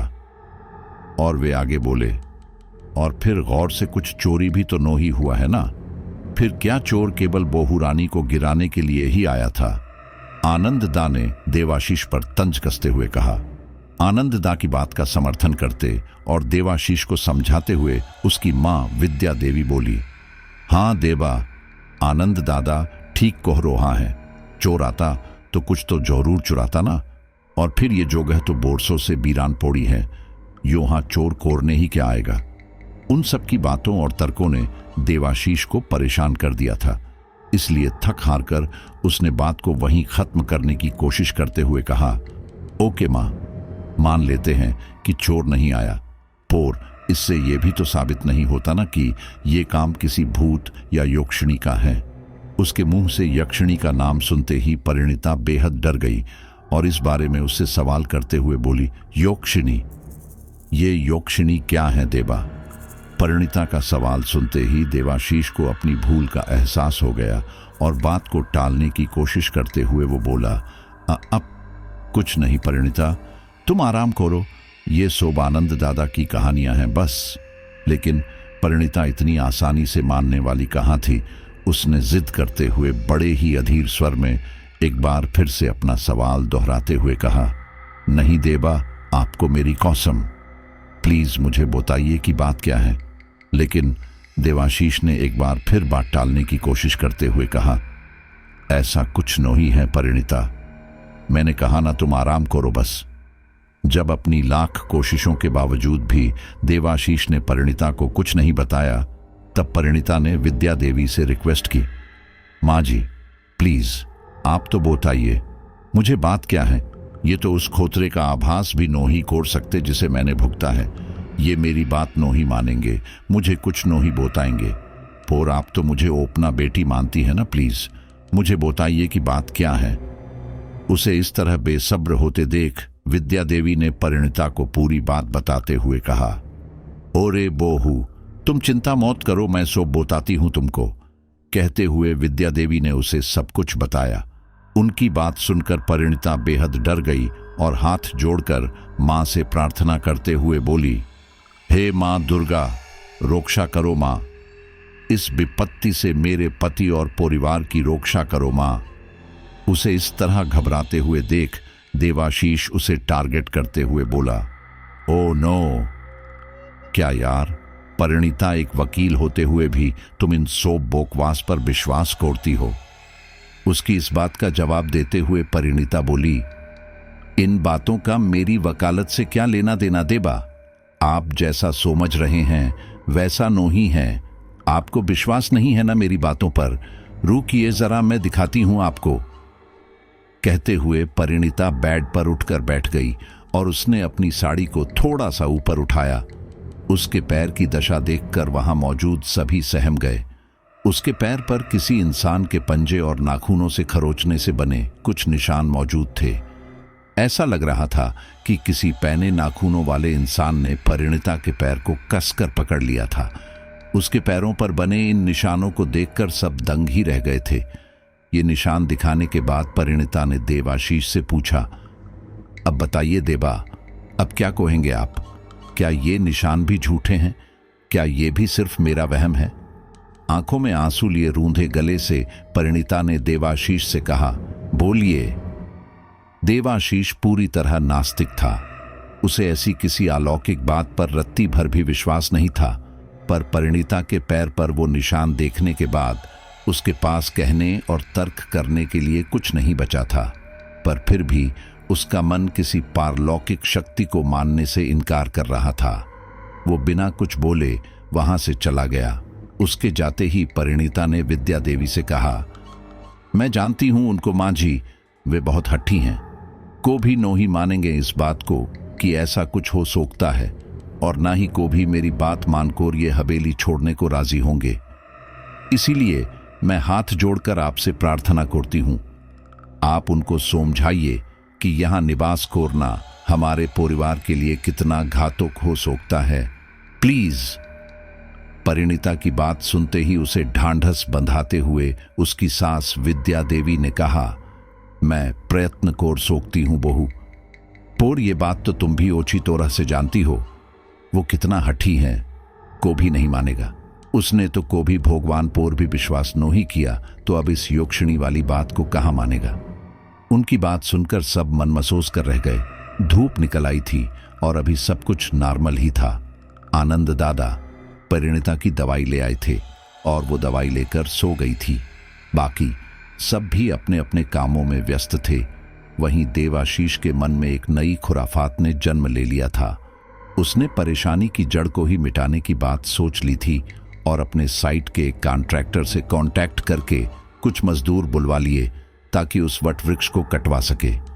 उन मजदूरों को वहां काम करते देख आनंद दा के तो होश ही उड़ गए। वो भागते हुए विद्या देवी के पास पहुंचे। वे परिणीता के पास ही बैठी हुई थी। ठाकुर माँ, जल्दी चलिए ठाकुर माँ, कहते हुए आनंददा वहां पहुंचे। उन्हें इस तरह दौड़ते हाँफते देख विद्या देवी ने पूछा, अरे क्या हुआ आनंददा, आप इतना हाँफ क्यों रहे हो? उनकी बात का जवाब देते हुए आनंददा बोले, क्या करूं ठाकुर माँ, हवेली के उपवन से भागते हुए आ रहा हूं। हवेली के उपवन का नाम सुनते ही विद्या देवी के पैरों तले से जमीन ही खिसक गई और आनंददा की तरफ देखते हुए वे बड़े ही बेचैनी भरे स्वर में बोली, पोर क्यों? ओब क्या हुआ देवाशीष, ठीक तो है ना? परिणीता भी घबराहट के मारे बेचैन सी हो गई। वहीं आनंददा उनके सवालों को सिरे से खारिज करते हुए बोले, उनको तो कुछ नहीं हुआ ठाकुर माँ, पोर आप जल्दी चोलिए, वरना बहुत कुछ गलत हो जाएगा और उसका खामियाजा होम सोप को भुगतना पड़ेगा। आनंददा के मुंह से ये बात सुनते ही परिणीता एक लंबी आह भरते हुए बोली, हुआ क्या दादा, कृपया ये बताइए, डराइए मत प्लीज। परिणीता की बात सुनकर जवाब देते हुए आनंददा बोले, होम क्या बताया आपको? वो देवाशीष बाबू, वो उस वटवृक्ष को कोटवा रोहे हैं, मजदूर लगवा दिए हैं उन्होंने। मैंने बहुत समझाया पोर, वो तो सुनने को तैयार ही नहीं है। उनके मुंह से ये बात सुनते ही परिणीता पूरी तरह से शॉक्ड होकर रह गई। क्या? ये आप क्या कह रहे हैं दादा? इस पर आनंददा ने घबराते हुए कहा, मैं ठीक कह रहा हूं बहू रानी, आप दोनों जल्दी चलिए और उनको रोक लीजिए, वरना अनर्थ हो जाएगा। हाँ चलो आनंददा, हम चोल कर देखते हैं। कहते हुए विद्या देवी कुर्सी से उठी और बाहर की तरफ चल पड़ी।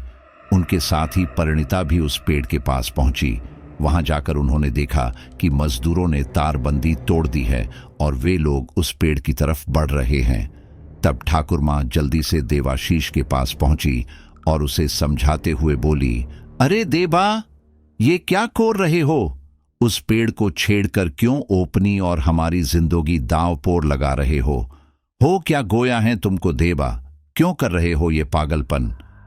उनकी बात सुनते ही देवाशीष बड़े ही गुस्से भरे स्वर में उनकी ओर देखते हुए बोला, पागलपन मैं कर रहा हूं मां कि आप सब लोग, आप लोगों को इसी पेड़ के भूत से डोर लोग रहा है ना, तो ठीक है, न रोहेगा पेड़ और न रोहेगा उसका भूत। उसकी उस बात ने परिणीता को भीतर तक दहला दिया था। अपनी सास के साथ वो भी देवाशीष को समझाने की कोशिश करते हुए बोली, सुनिए, मैं हाथ जोड़ती हूं आपके आगे, प्लीज ये पेड़ मौत कटवाइए प्लीज, इससे आपकी जान को खतरा हो सकता है, प्लीज मेरी बात मान लीजिए। पर न तो उसकी और न ही विद्या देवी की बातों का उस पर कोई असर हुआ और वो परिणीता की बात नकारते हुए बोला, ओब रिक्वेस्ट करने का कोई मतलब नहीं है परिणीता, तुम ओछी तोरह से जानती हो कि मैं जो काम एक बार हाथ में ले लेता हूं उसे पूरा किए बिना को भी नहीं छोड़ता। ये पेड़ तो आज कोट कर ही रहेगा, फिर नो रोहेगा बांस और न बजेगी बांसुरी। देवाशीष की जिद और हठधर्मिता के आगे विद्या देवी और परिणीता दोनों की एक न चली और उसके मजदूर उस पेड़ पर वार करने लगे। जैसे ही उस पेड़ पर पहला वार किया गया, एक खौफनाक चीख के साथ पूरा वातावरण गूंज उठा और उस जगह जहां पेड़ पर वार किया गया था खून की धार बहने लगी। ये भयानक मंजर देखकर वे सब मजदूर बुरी तरह डर गए। डर के मारे उनके हाथों से कुल्हाड़ियां वहीं छूट गई और वे लोग वहां से भाग छूटे। ये सब देख आनंददा ने भय और गुस्से के आवेश में देवाशीष को परिस्थिति से अवगत करवाते हुए देवाशीष से पूछा, देखा? आपने देखा? देवाशीष बाबू, हो हमारी बात नहीं मानने का नतीजा वो आवाज और ये खून, ओब इसे आप क्या कहेंगे देवाशीष बाबू, बोलिए। उनके सवाल सुनते ही देवाशीष उन्हें शांत रहने की बात कहते हुए बोला, आनंददा, प्लीज आप इतना पैनिक मत कीजिए। हो सकता है उन मजदूरों के हाथों कुल्हाड़ी पेड़ में रहने वाले किसी जानवर पर लग गया हो और वो खून उसी जानवर का हो। देवाशीष के मुंह से ये बात सुनते ही आनंददा उसे झिड़कते हुए बोले, हे भगवान, देवाशीष बाबू, आप किस मिट्टी का बना है? मतलब आप सब कुछ मानने को तैयार हैं? पोर सिर्फ एक ही बात आप नहीं मानना चाहते, और वो है सच। और इससे पहले कि देवाशीष आनंददा की बात का कोई जवाब दे पाता, उसकी मां विद्या देवी ने उससे सवाल करते हुए कहा, अरे देवाशीष, तुम कैसी बात कर रहे हो? अगर हम मान भी ले कि वो खून उस वृक्ष में निवास करने वाले किसी जानवर का है, तो भी प्रश्न तो ये बोलता है ना कि अगर वो खून किसी जीव का है तो वो चीखने की आवाज किसकी थी? उनके इस प्रश्न का देवाशीष के पास कोई जवाब नहीं था, पर अपनी जिद के आगे वो पूरी तरह मजबूर हो गया था। और हो भी क्यों ना, आज तक वो सिर्फ और सिर्फ आधुनिक युग और विज्ञान पर ही विश्वास करता था। उसने तो कभी परमात्मा पर भी विश्वास नहीं किया था, पर आज उसके उस बरसों के विश्वास और सोच को खुली चुनौती जो मिल रही थी, ऐसे में उसकी ये हठधर्मिता स्वाभाविक ही थी। हम सबके साथ ऐसी परिस्थितियां कभी न कभी जरूर बनती हैं जब खुद को सही सिद्ध करने के लिए हम भी ऐसी ही हठधर्मिता पर उतर आते हैं। बस कुछ ऐसा ही हो रहा था देवाशीष के साथ। विद्या देवी के प्रश्न का कोई उत्तर न पाकर वो खुद ही अपने विश्वास को सत्य सिद्ध करने के उद्देश्य से कुल्हाड़ी उठाकर उस पेड़ की तरफ बढ़ चला। उसकी ये हरकत देखकर आनंददा चौंक गए। वहीं विद्या देवी और परिणीता के पैरों तले जमीन ही खिसक गई। उन दोनों ने उसे रोकने की लाख कोशिश की, पर जब इंसान पर अंधकार अपनी जड़ें जमा लेता है तो उसे किसी चीज की सुध नहीं रहती। देवाशीष भी उसी सनक में सबकी चेतावनी को नजरअंदाज करते हुए उस पेड़ के नजदीक पहुंचा। वहां पहुंचकर उसने उस विशाल बरगद पर एक नजर डाली और फिर दूसरे ही पल उस पेड़ के दूसरे हिस्से पर प्रहार किया, ताकि ये सिद्ध किया जा सके कि वो खून किसी जानवर का ही था। पर ऐसा होने कहाँ वाला था। जैसे ही देवाशीष ने उस पेड़ पर वार किया, एक बार फिर खून की तेज धार के साथ एक तेज दर्दनाक चीख वातावरण में गूंज उठी, जिसे सुनकर पोली और रानू भी वहां आ पहुंची। ये मंजर देखकर देवाशीष पूरी तरह कांप गया। उसका भ्रम, जिसे आज तक उसने सच माना, टूट गया था। अब उसे पूरी तरह से विश्वास हो गया था कि पारलौकिक ताकतें होती हैं, उनका अस्तित्व है। भय के मारे देवाशीष के माथे से पसीना टपकने लगा था। उसकी हालत ऐसी हो गई थी जैसे मानो किसी ने उसके शरीर से सारा का सारा खून ही सूखा लिया हो। लेकिन अब उसने जो बखेड़ा खड़ा कर दिया था, उसे संभाल पाना नामुमकिन था। वहां अचानक तेज आंधी चलने लगी। जहां अब तक मौसम एकदम नॉर्मल था, वहां इतनी तेज हवा अपने आप में एक विचित्र सा एहसास करवा रही थी। सब लोग मुश्किल से किसी न किसी सख्त चीज का सहारा लेकर खुद को संभाले हुए थे। तभी आनंददा की नजर उस पेड़ पर पड़ी, जिसकी एक विशाल सी डाली टूटकर बस गिरने ही वाली थी, और देवाशीष उसी के नीचे खड़ा था। ये देखकर आनंददा बिना कुछ सोचे किसी तरह देवाशीष की तरफ भागे और उन्होंने उसे जोर से धक्का देकर दूर गिरा दिया। लेकिन खुद को नहीं बचा पाए और वो बरगद की इतनी बड़ी डाली उनके ऊपर गिर गई, जिसके नीचे दबकर आनंददा की ऑन द स्पॉट डेथ हो गई। ये खौफनाक मंजर देखकर सबके सब स्तब्ध ही रह गए।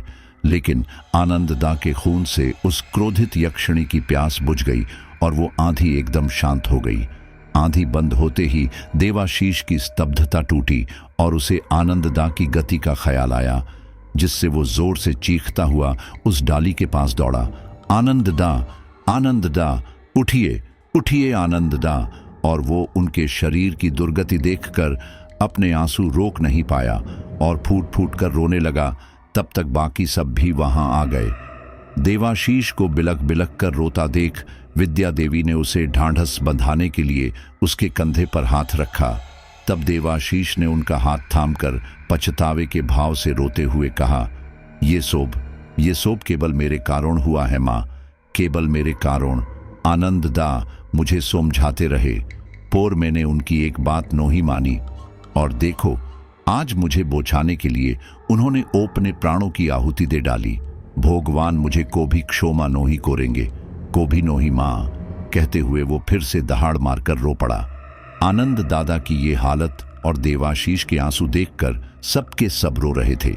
लेकिन आनंददा की इस कुर्बानी से भी कुछ खास बदलने वाला नहीं था।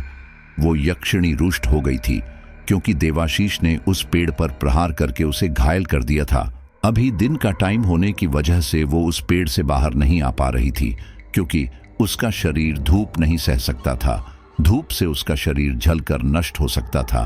बस केवल यही वजह थी कि देवाशीष और उसका परिवार अब तक जिंदा बचा हुआ था। विद्या देवी इस बात को जानती थी और आने वाले खतरे को भी, इसलिए उन्होंने किसी तरह देवाशीष को समझा बुझाकर सांत्वना देकर वहां से निकलने के लिए तैयार कर लिया। वे लोग बिना टाइम वेस्ट किए शाम होने से पहले लखीमपुर से निकलकर दार्जिलिंग पहुंच गए। वहां पहुंचकर उन्होंने एक होटल में नाइट स्टे किया और आनंद दा के बारे में पुलिस को इन्फॉर्म कर दिया, पर उनमें से कोई पुलिस के साथ वहां नहीं गया। वे लोग तो अपने साथ कपड़े भी नहीं लाए थे, पर फिर भी रात को वहां जाने का साहस अब उनमें नहीं था, क्योंकि वे जान गए थे कि वो यक्षिणी उनके खून की प्यासी बन गई हैं। पर क्या सिर्फ वहां से निकल जाने से वास्तव में उन लोगों को उस यक्षिणी से मुक्ति मिल सकती थी, खासकर देवाशीष को, जिसने तो उसके घर को काटने की कोशिश की थी, खुद उसे चोट पहुंचाई थी। क्या वो खूंखार रक्त पिपासु यक्षिणी उसे ऐसे ही छोड़ देगी? उस दिन आनंददा और दिन का टाइम होने के कारण देवाशीष और उसका परिवार आराधना पैलेस से बच निकले। उन्होंने दूसरे दिन मजदूरों को भेजकर अपना सारा सामान भी वहां से निकलवा लिया और फिर वही दार्जिलिंग में सरकारी बंगलों में शिफ्ट हो गए। अब सब कुछ नॉर्मल हो गया था। उस भयानक हादसे को 1 महीना बीत गया था। सबके मन से अब उस यक्षिणी का डर भी कम हो गया था, लेकिन वो यक्षिणी अभी तक शांत नहीं हुई थी। उसका क्रोध सांतवे आसमान पर था। उसे तो इंतजार था तो बस एक मौके का। उसकी बुरी नजर हमेशा देवाशीष और उसके परिवार पर रहती थी, मौके की तलाश में, और एक दिन उसे वो अवसर मिल ही गया। उस दिन किसी जरूरी काम की वजह से देवाशीष को घर आने में देर हो गई। बस यही देर उस यक्षिणी के लिए उससे और उसके परिवार से जुड़ने का कारण बन गई। उस मायावी डाकिनी ने अपना माया जाल फैला दिया और एक सुंदर लड़की के रूप में स्कूटी लेकर अचानक ही देवाशीष की गाड़ी के सामने आ गई।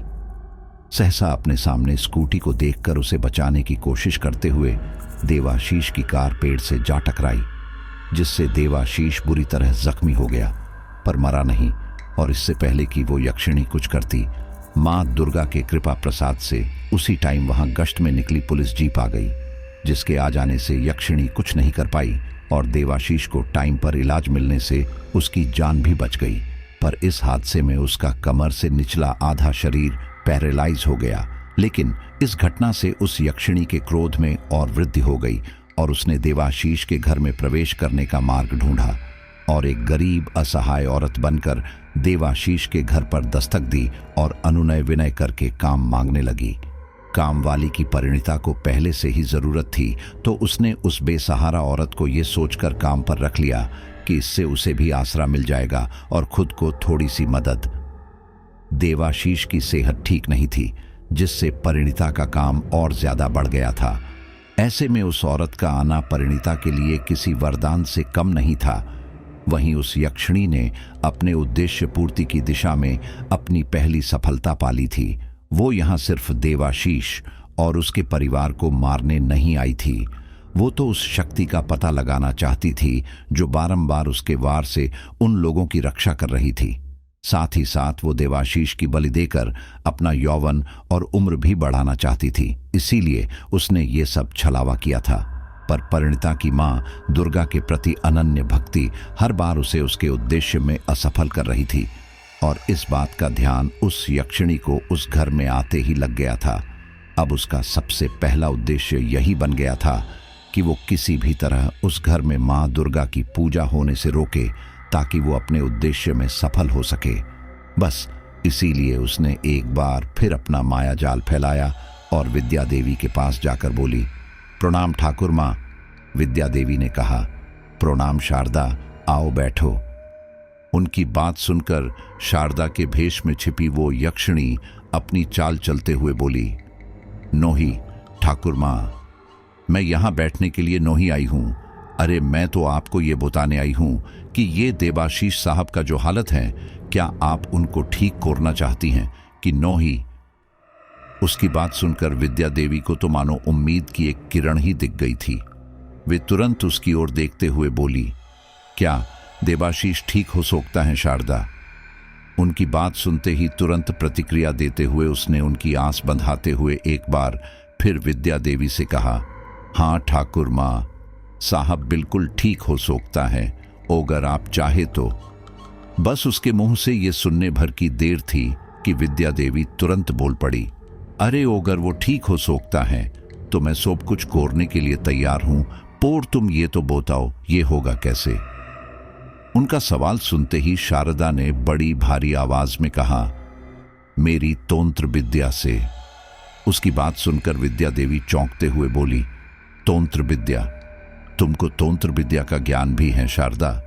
तब शारदा के रूप में वो यक्षिणी एक कुटिल हंसी हंसते हुए बोली, हाँ ठाकुर माँ। आप ये पूछ रही हैं ठाकुर माँ कि होम को ये विद्या आता है? मैं तो ये कहती हूं कि मुझसे बड़ा तांत्रिक हैं कौन? हाँ हाँ हाँ। उसके आत्मविश्वास को देखते हुए विद्या देवी ने शारदा से प्रार्थना करते हुए कहा, ओछा तो फिर समस्या क्या है? तुम अपना तंत्र विद्या का प्रयोग करके मेरे देवाशीष को ठीक कर दो। जब विद्या देवी उसकी बातों में आ गई तब अपनी असली चाल चलते हुए शारदा ने कहा, वो तो मैं कर सकती हूं ठाकुर मां, पर एक समस्या है। विद्या देवी ने पूछा, समस्या? कैसी समस्या? शारदा बोली, मां दुर्गा। उसकी इस बात ने विद्या देवी को हैरत में डाल दिया था और इस संबंध में उससे सीधे प्रश्न करते हुए विद्या देवी ने कहा, मां दुर्गा? ये तुम क्या बोल रही हो शारदा? मां दुर्गा और समस्या? मैं कुछ समझी नहीं, स्पष्ट कहो, कहना क्या चाहती हो? इस पर जवाब देते हुए शारदा रूपी यक्षिणी ने अपनी माया और मृदुभाषी कुटिलता का बाण चला दिया और बड़ी ही शातिरता के साथ अपनी बात रखते हुए बोली, मैं ये कहना चाहती हूं ठाकुर मां कि जोब तोक इस घोर में मां दुर्गा की पूजा होगी तोब तोक मैं यहां अपना तांत्रिक अनुष्ठान नो ही कोर पाऊंगी। इसलिए तो मैं आपके पास आई हूं ठाकुर मां।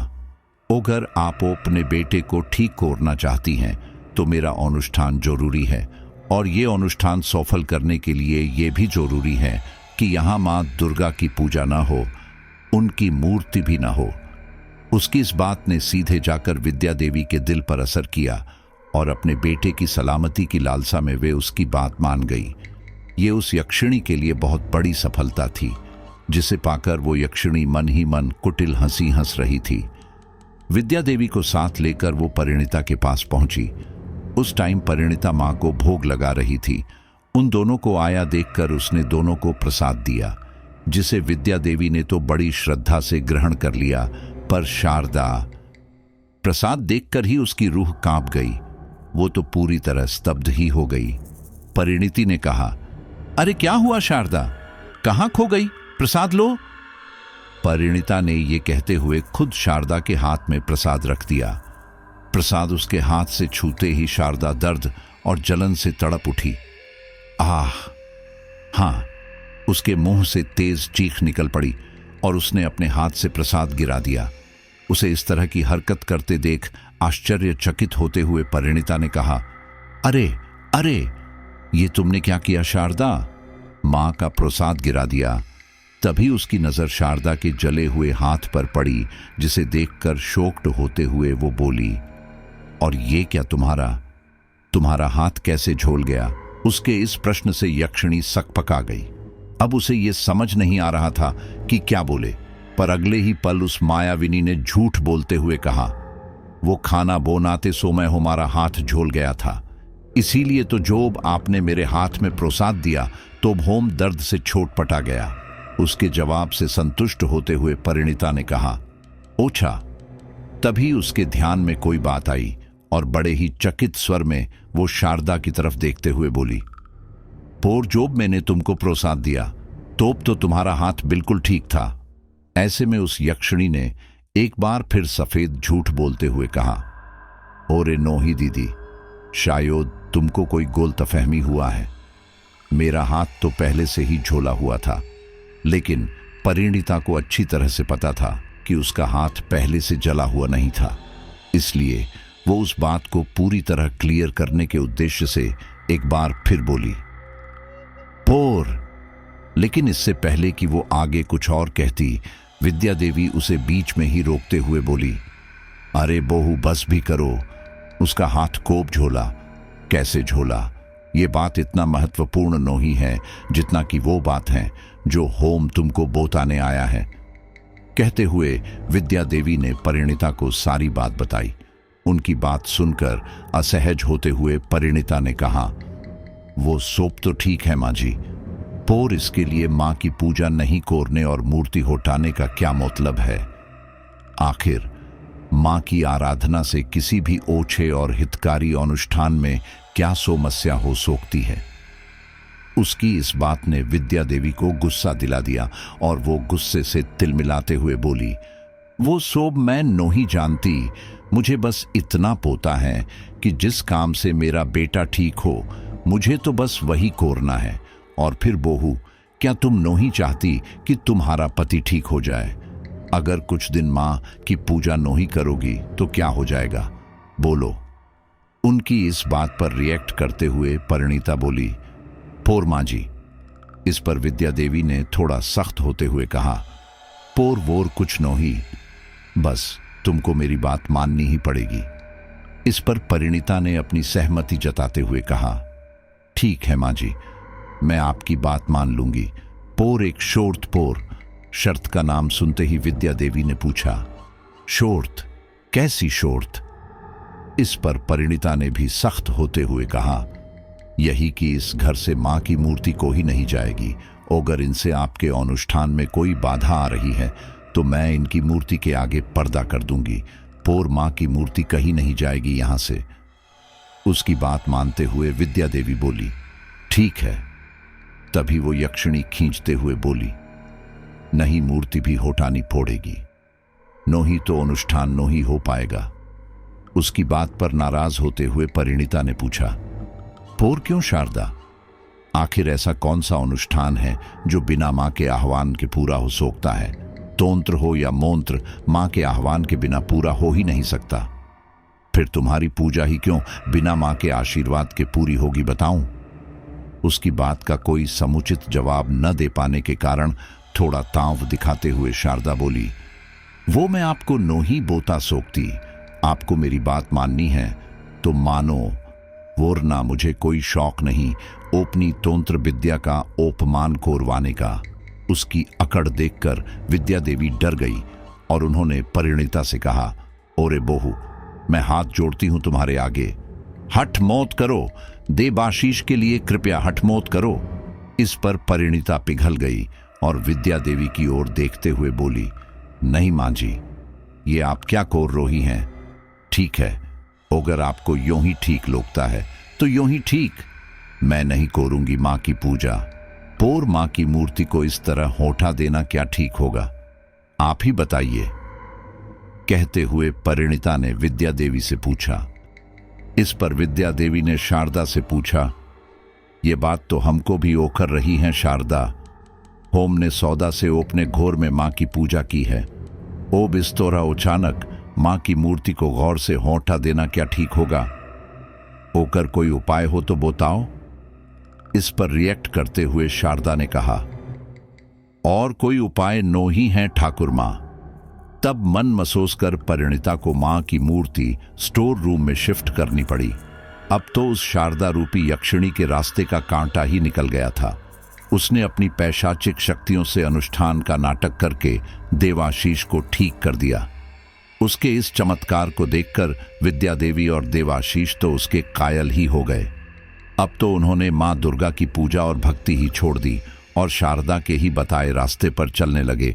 और ये बात परिणीता को बहुत अखर रही थी, क्योंकि शारदा उस घर में मां की मूर्ति पुनः स्थापित करने के पक्ष में नहीं थी और बस यही बात उस पर परिणीता के शक का आधार बनी। उसने छिपकर शारदा पर नजर रखना शुरू कर दिया और इसका परिणाम ये हुआ कि एक दिन उसे शारदा की असलियत पता चल ही गई।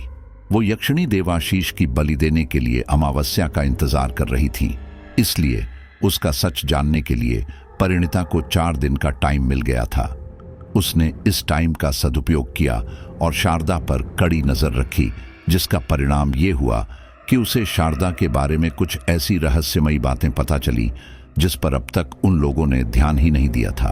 वो थी उसका धूप में बाहर न निकलना, कांच पर पर्दा रखना, खिड़कियां बंद रखना आदि। ये सब चीजें नोटिस करने के बाद परिणीता का शक और गहरा हो गया था और अपने इसी शक के कारण उसने शारदा की हर एक बात पर नजर रखी। इसी के फलस्वरूप अमावस्या के पहले काली चौदस की आधी रात को घर के पीछे वाले ग्राउंड में अपनी बलि के अनुष्ठान को सफल करने के लिए, उसकी विधि के अग्रक्रम में आहुति देने के लिए उसने अपनी धूनी सजा रखी थी और वहां वो अपने असली रूप में आहुति दे रही थी। उसका वास्तविक स्वरूप इतना डरावना था कि जिसकी कल्पना मात्र से इंसान को लकवा मार जाए। झुर्रियों से भरा चेहरा और सूखकर सफेद और कंकाल हो चुका शरीर, सफेद साड़ी, खुले सफेद बाल, चेहरे से बाहर निकली आंखें, काले बड़े बड़े नाखून और खूंखार जानवर जैसे दांत, खून से सना मुंह और बाहर निकला हुआ जबड़ा जिससे निरंतर टपकती लार। उसे देखकर डर के मारे परिणीता गश खाकर गिर पड़ी, लेकिन किसी तरह बेहोश होने से बच गई। परिणीता ने जब उसे उस रूप में देखा तो उसके होश ही उड़ गए। डर के मारे उसका शरीर कंपा गया, भय से उसका शरीर पीला पड़ गया और वो पसीने से तरबतर हो गई। उसका गला सूख गया और सांस तो मानो अटक ही गई। ऐसे में उसने मन ही मन मां दुर्गा का स्मरण किया। हे मां दुर्गा, हे मां रक्षा करो। मां का स्मरण करके उसे थोड़ा साहस मिला और उसने बिना हिम्मत हारे उस यक्षिणी पर नजर रखी। अपनी बलि पूजा के समापन के इतना करीब होने से उस यक्षिणी का घमंड सांतवें आसमान पर पहुंच गया था। बारंबार मिल रही सफलता के मद में वो इतना चूर हो गई थी कि वहां छिपकर उस पर नजर रखती परिणीता की मौजूदगी को भी नहीं भांप सकी और अंतिम आहुति देने के बाद राक्षसी हंसी हंसते हुए ऊंची आवाज में गर्जना करते हुए बोली, हे यक्षराज, कल अमावस्या की रात में जब चंद्रमा आकाश के मध्य में स्थित हो जाएगा, तब मैं देवाशीष का वर्ण करके उसकी बलि तुझे अर्पण करूंगी। कल मेरी साधना सफल हो जाएगी और मैं पुनः मैं पुनः 100 साल के लिए नवयौवना बन जाऊंगी। हाँ।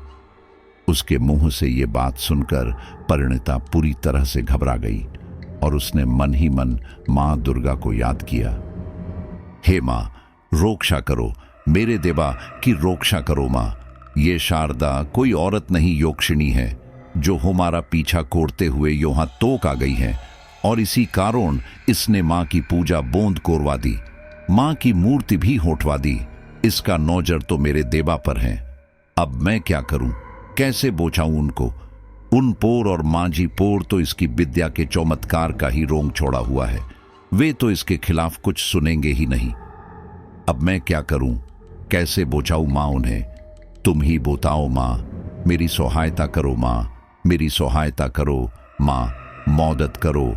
आंखों में आंसू भरकर उसने मां से प्रार्थना की।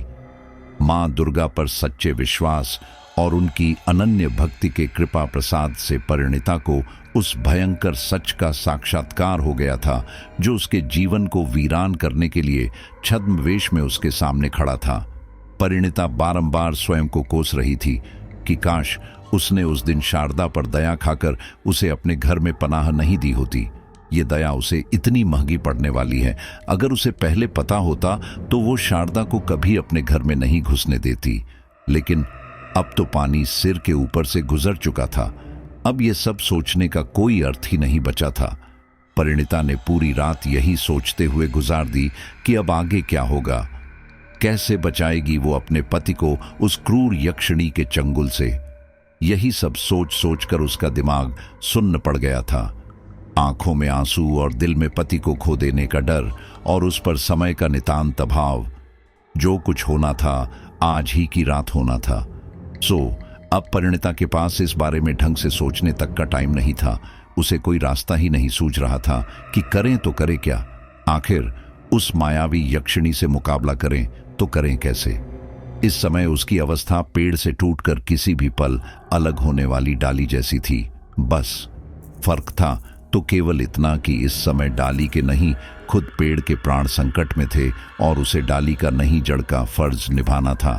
पूरी रात सोचने के बाद भी जब उसे कोई रास्ता नहीं मिला तो उसने मन ही मन मां दुर्गा की शरण में जाने का संकल्प किया और सुबह होते ही पोली के पास जा पहुंची।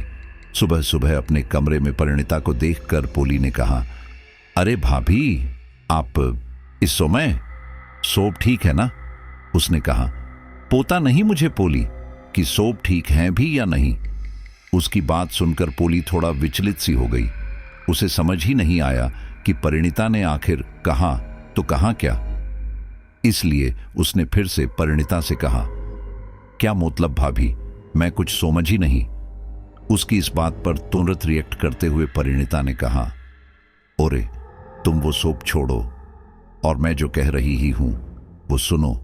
तुम ओभी का ओभी रानू को लेकर कोल टोक के लिए कहीं बाहर चली जाओ। मतलब आज की रात भी कहीं बाहर ही बितानी है तुम दोनों को, चाहे किसी होटल या गेस्ट हाउस में ही सही। उसकी इस बात ने पोली को हैरत में डाल दिया और वो परिणीता से इसका कारण पूछते हुए बोली, पोर क्यों भाभी, हुआ क्या अचानक? उसकी इस बात का जवाब देते हुए परिणीता ने कहा, कुछ नहीं पोली, प्लीज तुम वो भी कुछ मौत पूछो, मैं तुमको बाद में सब कुछ बता दूंगी।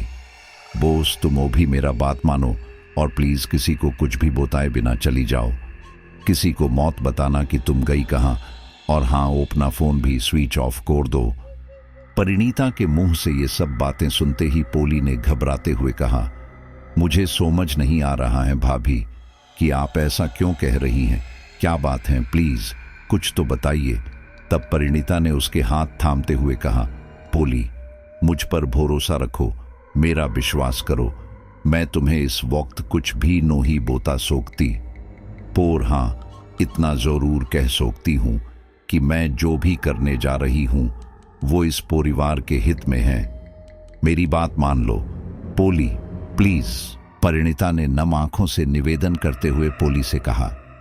पोली को कुछ समझ ही नहीं आ रहा था कि करें तो करें क्या। फिर मन की कशमकश को दबाकर आखिरकार उसने परिणीता की बात मान ली और सबसे नजरें बचाते हुए रानू को लेकर वहां से चली गई। उसके जाने से पहले परिणीता ने उसे अपनी कसम देकर कहा था कि चाहे कुछ भी हो जाए वो कल सुबह तक न तो घर आएगी और न ही घर पर फोन करेगी।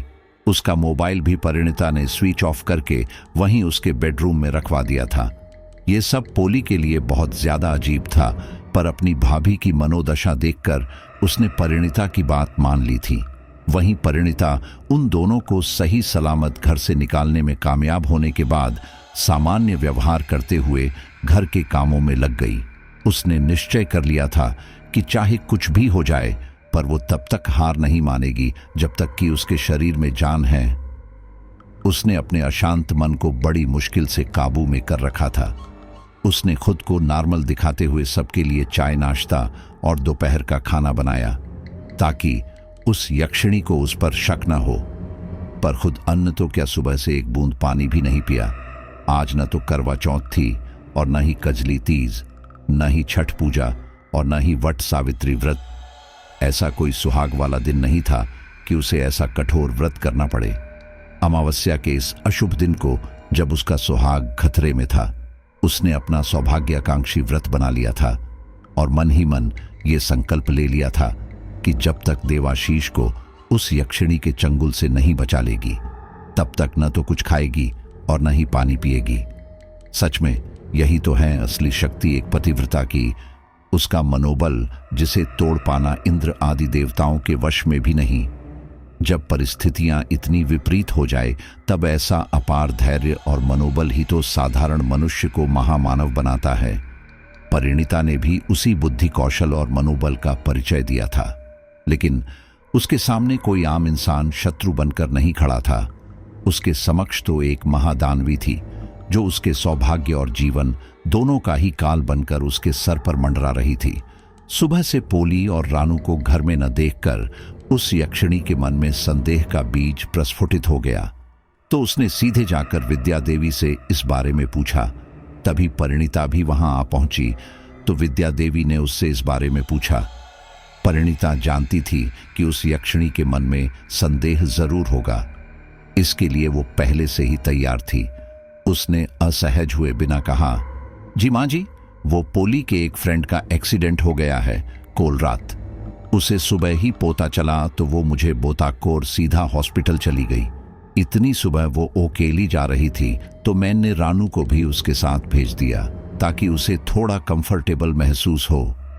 उसकी बात सुनकर विद्या देवी ने कहा, अच्छा तो तुमने ठीक किया बहू। इस बीच वो शारदा रूपी यक्षिणी परिणीता के हाव भाव पर पैनी नजर रखे हुए थी और उसे परिणीता की सहज भावना के पीछे छिपे डर का थोड़ा सा आभास भी हो गया था। लेकिन उसके अपने बलि पूजा के अनुष्ठान का आज अंतिम दिन था, इसलिए उसने उस छोटे से संदेह को परखना ठीक नहीं समझा और वहां से चली गई। वहीं परिणीता ने भी अवसर पाकर विद्या देवी से बाजार से कुछ जरूरी सामान लाने का बहाना बनाया और घर से निकल गई। मन ही मन मां को याद करते हुए वो सीधे घाटी वाले कालिका मंदिर जा पहुंची, जिस मंदिर का चमत्कार पूरे इलाके में मशहूर था।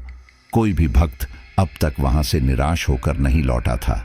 वहां जाकर उसने मन ही मन मां काली का आह्वान किया, उनसे शरण मांगी। मां जगदम्बा तो भक्त वत्सला हैं, लेकिन भक्तों की पुकार सुनने से पहले वे उनके दृढ़ संकल्प को परखती जरूर हैं। उनके विश्वास और धैर्य की परीक्षा वे जरूर लेती हैं, और चूंकि परिणीता ने तो दृढ़ संकल्प लिया था तो उसकी परीक्षा होना तो स्वाभाविक ही था। वो पूरा दिन भूखी प्यासी मन में विश्वास और आस्था की ज्योत जगाए मां के चरणों में ध्यान लगाए वही मंदिर में बैठ गई। बंद आंखें और उनसे बरसते आंसू, जुड़े हुए हाथ और कांपते होंठ पर मन में विश्वास की ज्योति। वहां हर कोई जो उस पर नजर डालता अवाक होकर बस उसे देखता ही रहता। सुबह से शाम हो गई, मंदिर में लोगों की आवाजाही कम हो गई। वो समय भी आ गया जब शयन आरती के बाद पुजारी जी को मंदिर के कपाट बंद करने थे, पर जब उन्होंने परिणीता को अब भी वहां टस से मस हुए बिना उसी ध्यान मुद्रा में बैठे देखा तो उन्होंने साधुता दिखाते हुए कपाट बंद नहीं किए, बस जाते समय मैन गेट बाहर से कुंडी लगाए बिना बंद करके चले गए। वहीं परिणीता अपने दृढ़ संकल्प का पालन करते हुए खुद को और अपने सुहाग को पूर्ण रूप से मां जगदम्बा के श्री चरणों में समर्पित कर चुकी थी। उसने अपने संकल्प की दृढ़ता का परिचय दे दिया था। उसे अब न दिन का भान था और न ही रात का। आत्मसमर्पण का ये भाव तो एक सच्चे भक्त के अतिरिक्त किसी और में दिखाई ही नहीं देता। वहीं ओजस्वी भाव परिणीता के संकल्प में दिखाई दे रहा था। रात के 10 बज चुके थे और वो अभी भी ध्यान लगाए बैठी हुई थी।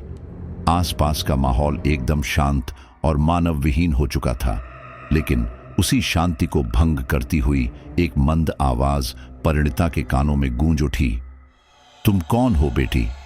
लेकिन परिणीता ने इसे नजरअंदाज करके अपना ध्यान बनाए रखा। उसने अपनी आंखें नहीं खोली। तब सहसा उसे एहसास हुआ कि कोई बड़े ही प्यार से उसके माथे पर हाथ फेर रहा है। तब चौंक कर उसने अपनी आंखें खोली तो सामने एक वयोवृद्ध स्त्री को देखा। वे बहुत ज्यादा बूढ़ी थी। उन्होंने जैसे ही परिणीता को अपनी ओर देखा तो उसे देखकर वे मुस्कुराते हुए बोली, क्या हुआ बेटी, तुम कौन हो और यहां व्याकुल होकर क्यों बैठी हो?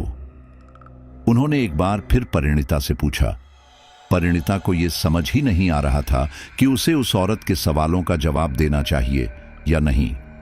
फिर भी उस औरत के चेहरे के तेज को देखकर वो उससे वशीभूत हो गई और अपने हृदय की सारी वेदना उसके सामने यूं उड़ेल दी कि जैसे वो औरत कोई और नहीं, साक्षात जगदम्बा हो।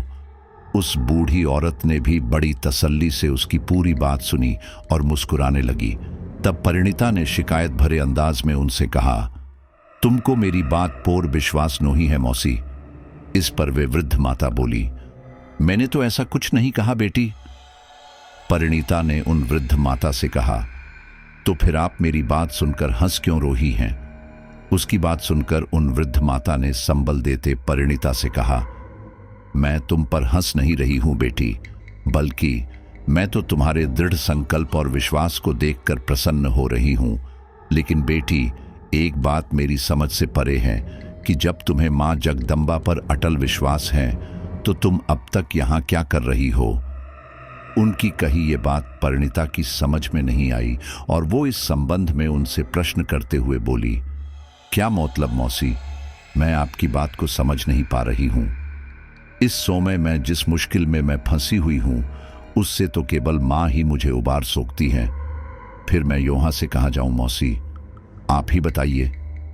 उसकी बात सुनकर उन महादेवी के मुख पर फिर से एक मधुर मुस्कान की लहर उठी और वे अत्यंत ही मधुर स्वर में बोली, तो मैंने तुमसे ये कब कहा कि तुम्हें मां की शरण छोड़ देनी चाहिए? मैं तो तुमसे केवल इतना ही कह रही हूं कि यदि मां पर विश्वास है तो तुम्हें यहां मंदिर में बैठने की क्या आवश्यकता? क्या मां केवल मंदिर में ही तुम्हारी पुकार सुनेगी?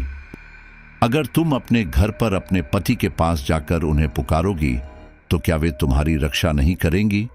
बोलो बेटी, कहते हुए उन्होंने परिणीता से पूछा। उनकी बात सुनते ही अपनी मनोव्यथा का बखान करते हुए परिणीता ने कहा, नो ही मौसी, वो बात नहीं है। मां तो सोप जोगा है, मैं कहीं से भी उनको पुकारूंगी तो वे जरूर सुनेंगी।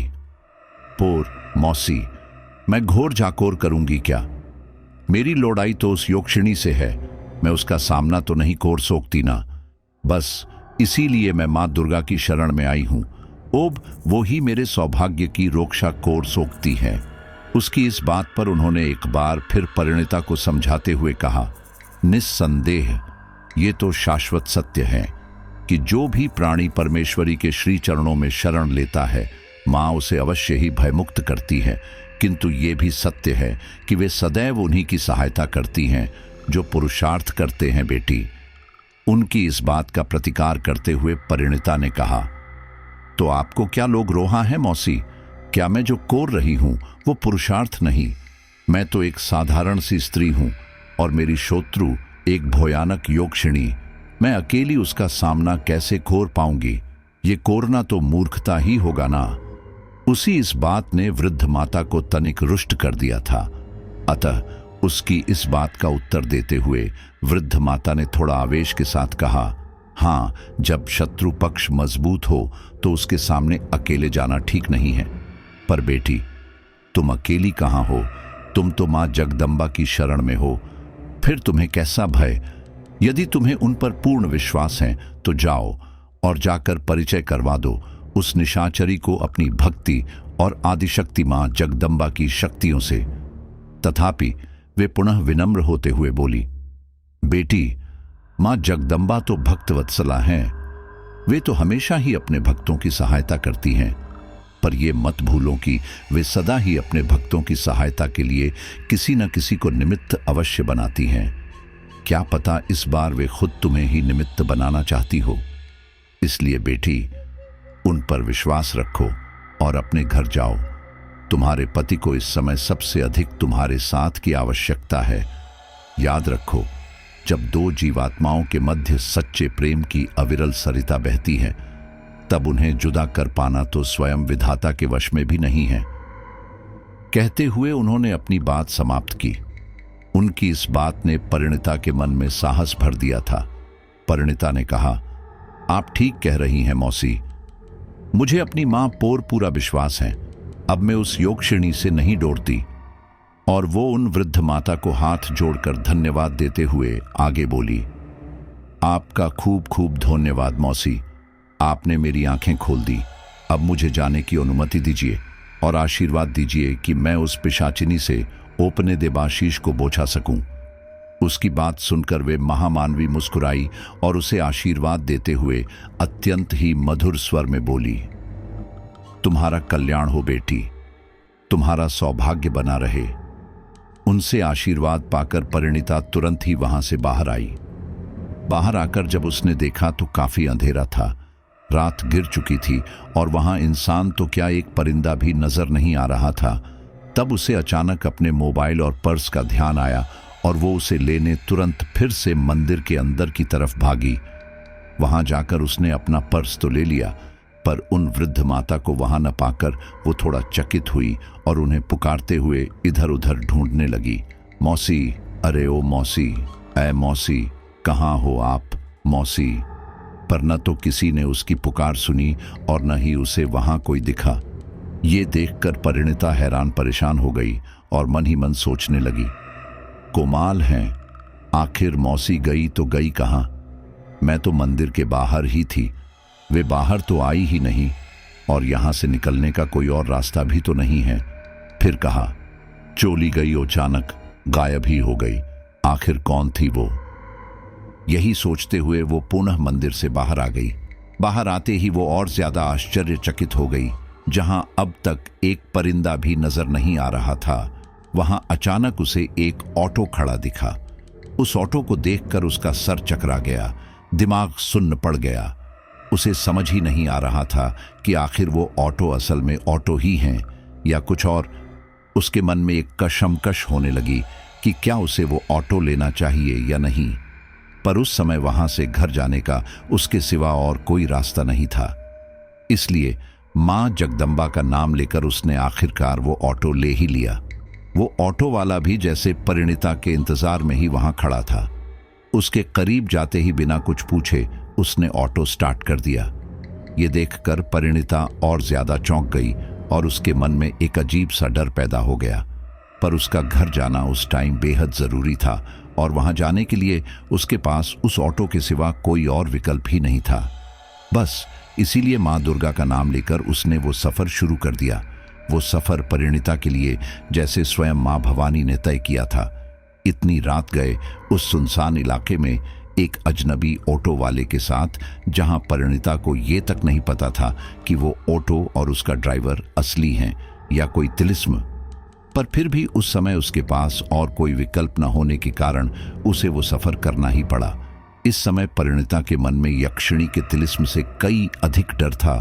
तो उस अनजान ऑटो वाले का पता नहीं कौन है वो, अचानक कहां से आ गया, इंसान भी हैं या नहीं।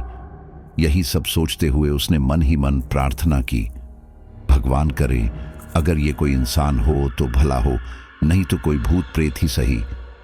कम से कम भूत होगा तो सिर्फ मेरी जान ही लेगा, लेकिन अगर बुरा आदमी हुआ तो। सोचकर वो भीतर तक सिहर गई। फिर किसी तरह उसने खुद को संभाला और अपने आप को समझाते हुए मन ही मन स्वयं से ही कहा, नहीं नहीं, मुझे ये सब नहीं सोचना चाहिए। इसी प्रकार की कई बातें उसके स्त्री मन में भय उत्पन्न कर रही थी। ये सच है कि एक औरत अथाह शक्ति का समंदर होती है, पर उस शक्ति को कई बार या शायद कहे तो हर बार, हर जगह बारंबार किसी न किसी कामांध और वैसी दृष्टि का सामना करना पड़ता है। तब उसकी हिम्मत जवाब देने लगती है। एक ओर जहां परिणीता अपने मजबूत मनोबल के साथ एक खूंखार यक्षिणी का सामना करने के लिए भी तैयार हो गई थी, वहीं परिणीता एक सामान्य से दिखने वाले ऑटो चालक से घबरा रही थी।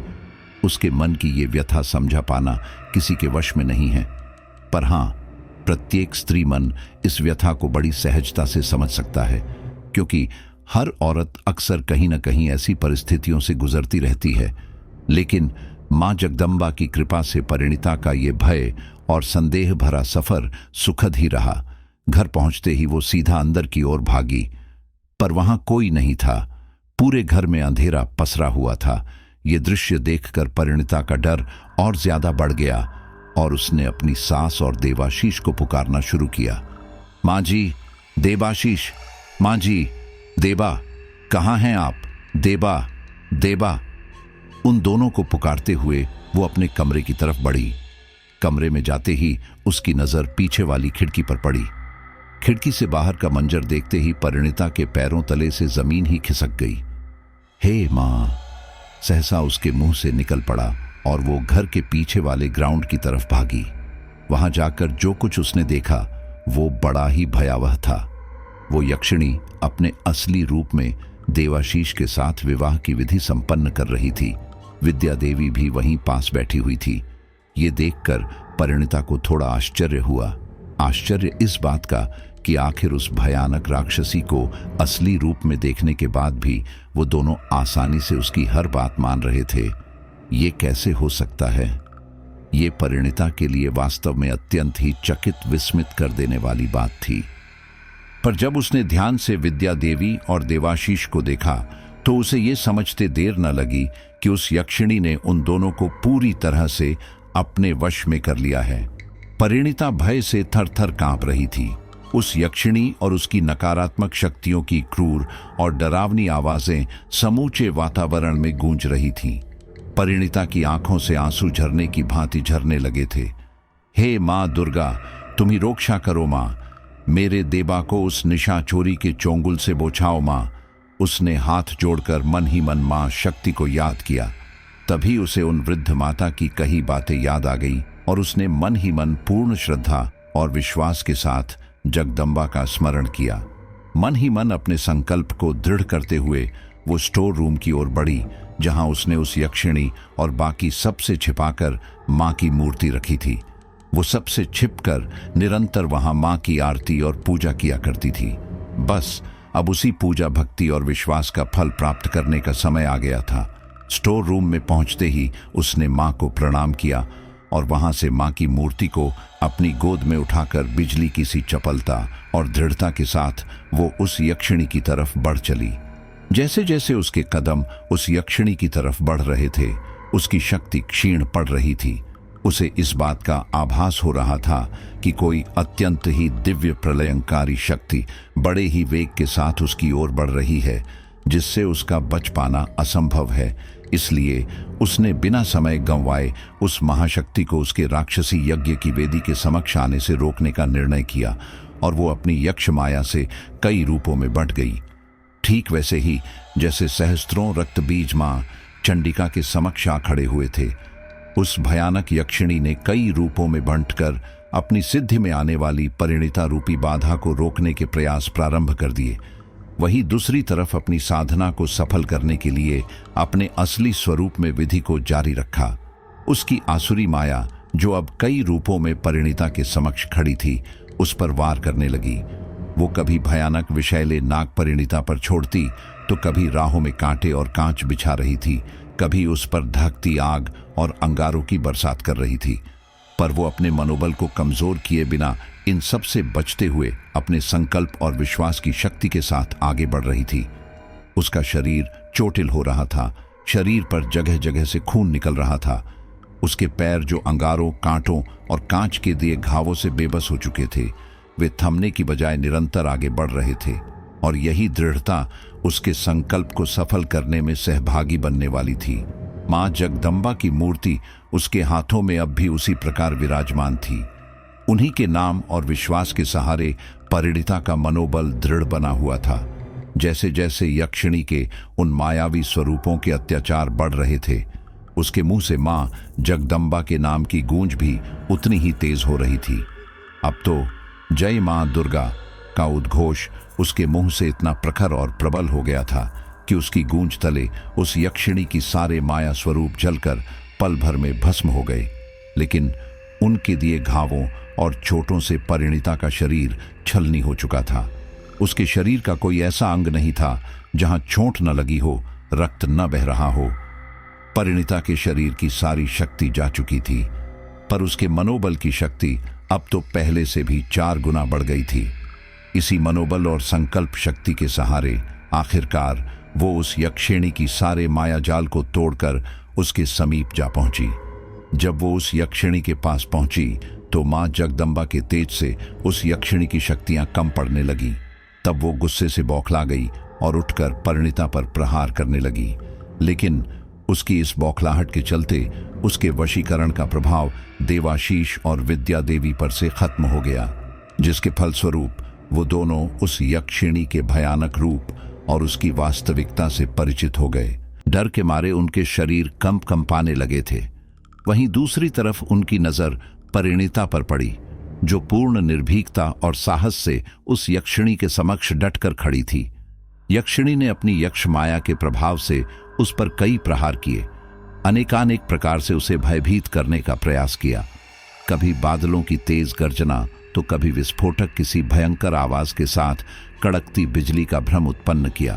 तेज आंधी और तूफान किसी प्रलयंकारी स्थिति उत्पन्न की।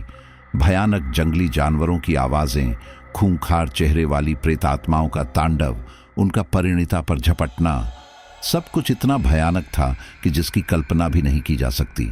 देवाशीष और विद्या देवी तो ये सब देखकर भय के मारे एक कोने में जाकर छिप गए।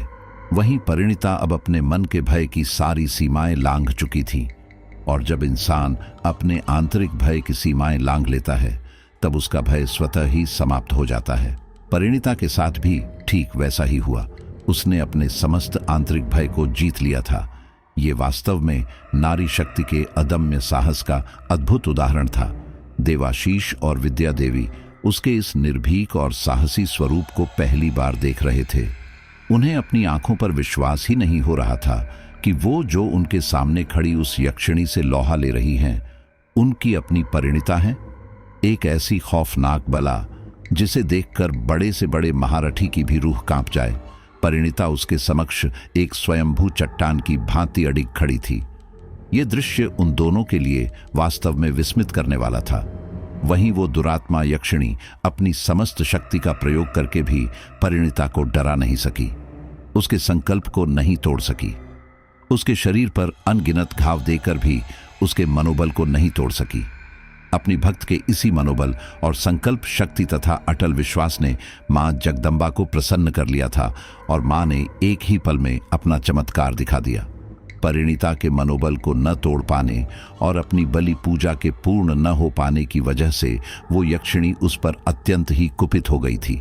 जब उसके सारे प्रयास और आसुरी शक्तियां विफल हो गई, तब उसने अपने भुजबल से ही परिणीता को समाप्त करने का निर्णय किया और मेघ गर्जन से भी ऊंचे स्वर में आहें भरते हुए बोली, दुष्टा, तूने मेरे अनुष्ठान को भंग कर दिया। मेरी समस्त माया के प्रभाव से भी खुद को बचा लिया, लेकिन अब मैं तुझे नहीं छोड़ूंगी। तुझे अपने इन बलिष्ठ हाथों से मार डालूंगी तुझे, का नाद करती हुई जैसे ही वो परिणीता की तरफ झपटी, परिणीता के गोद में विराजमान मां जगदम्बा की मूर्ति से सहसा एक प्रकाश पुंज प्रस्फुटित हुआ, जिसके तेज का प्रभाव उस यक्षिणी पर पड़ा और वो उस प्रकाश पुंज के तेज को सह नहीं पाई और वहीं उसी क्षण तड़पती चीखती हुई उस दिव्य ज्वाला के समक्ष भस्मीभूत हो गई। उसकी दर्दनाक चीखें समूचे वातावरण में गूंज उठी। यकायक सब कुछ शांत हो गया। लहरों की अनुपस्थिति में सागर में जो शांति होती है, ठीक वैसी ही शांति वहां छा गई। सब कुछ शांत होते ही परिणीता निढाल होकर वहीं जमीन पर बैठ गई और अश्रुपूरित नयनों से भाव विभोर होते हुए मां को प्रणाम किया। देवाशीष और विद्या देवी भी वहां आ गए। ये सब उन दोनों ने भी अपनी आंखों से देखा था। परिणीता का सुदृढ़ मनोबल और मां दुर्गा पर अटल विश्वास तथा मां जगदम्बा का वो अद्भुत चमत्कार, सब कुछ उन दोनों ने भी पूरे मन से मां को प्रणाम किया। मन ही मन उन्हें खूब धन्यवाद दिया और फिर दोनों ने हाथ जोड़कर परिणीता को भी नमन किया। उन दोनों को अपनी भूल का एहसास हो गया था, इसीलिए विद्या देवी ने उससे माफी मांगते हुए कहा, मुझे माफ कर दो बहू, तुमने मुझे चेताया था, पोर मैंने तुम्हारी बात नहीं मानी और गौर से मां दुर्गा की मूर्ति होठा खोर उनका भी अपमान किया। मुझे माफ कर दो बहू, माफ कर दो। कहते हुए उनकी आंखों में आंसू आ गए। देवाशीष को भी अपनी भूल समझ में आ गई थी और यह भी समझ आ गया था कि आज तक जो कुछ भी असामान्य घटित हुआ था, वो सब उसी के कारण हुआ था। परिणीता ने उसे हर बार चेताया और समझाया था, पर अपने मेल ईगो के चलते उसने उसकी एक बात नहीं सुनी और उसी का खामियाजा उसके पूरे परिवार और खासकर परिणीता को भुगतना पड़ा।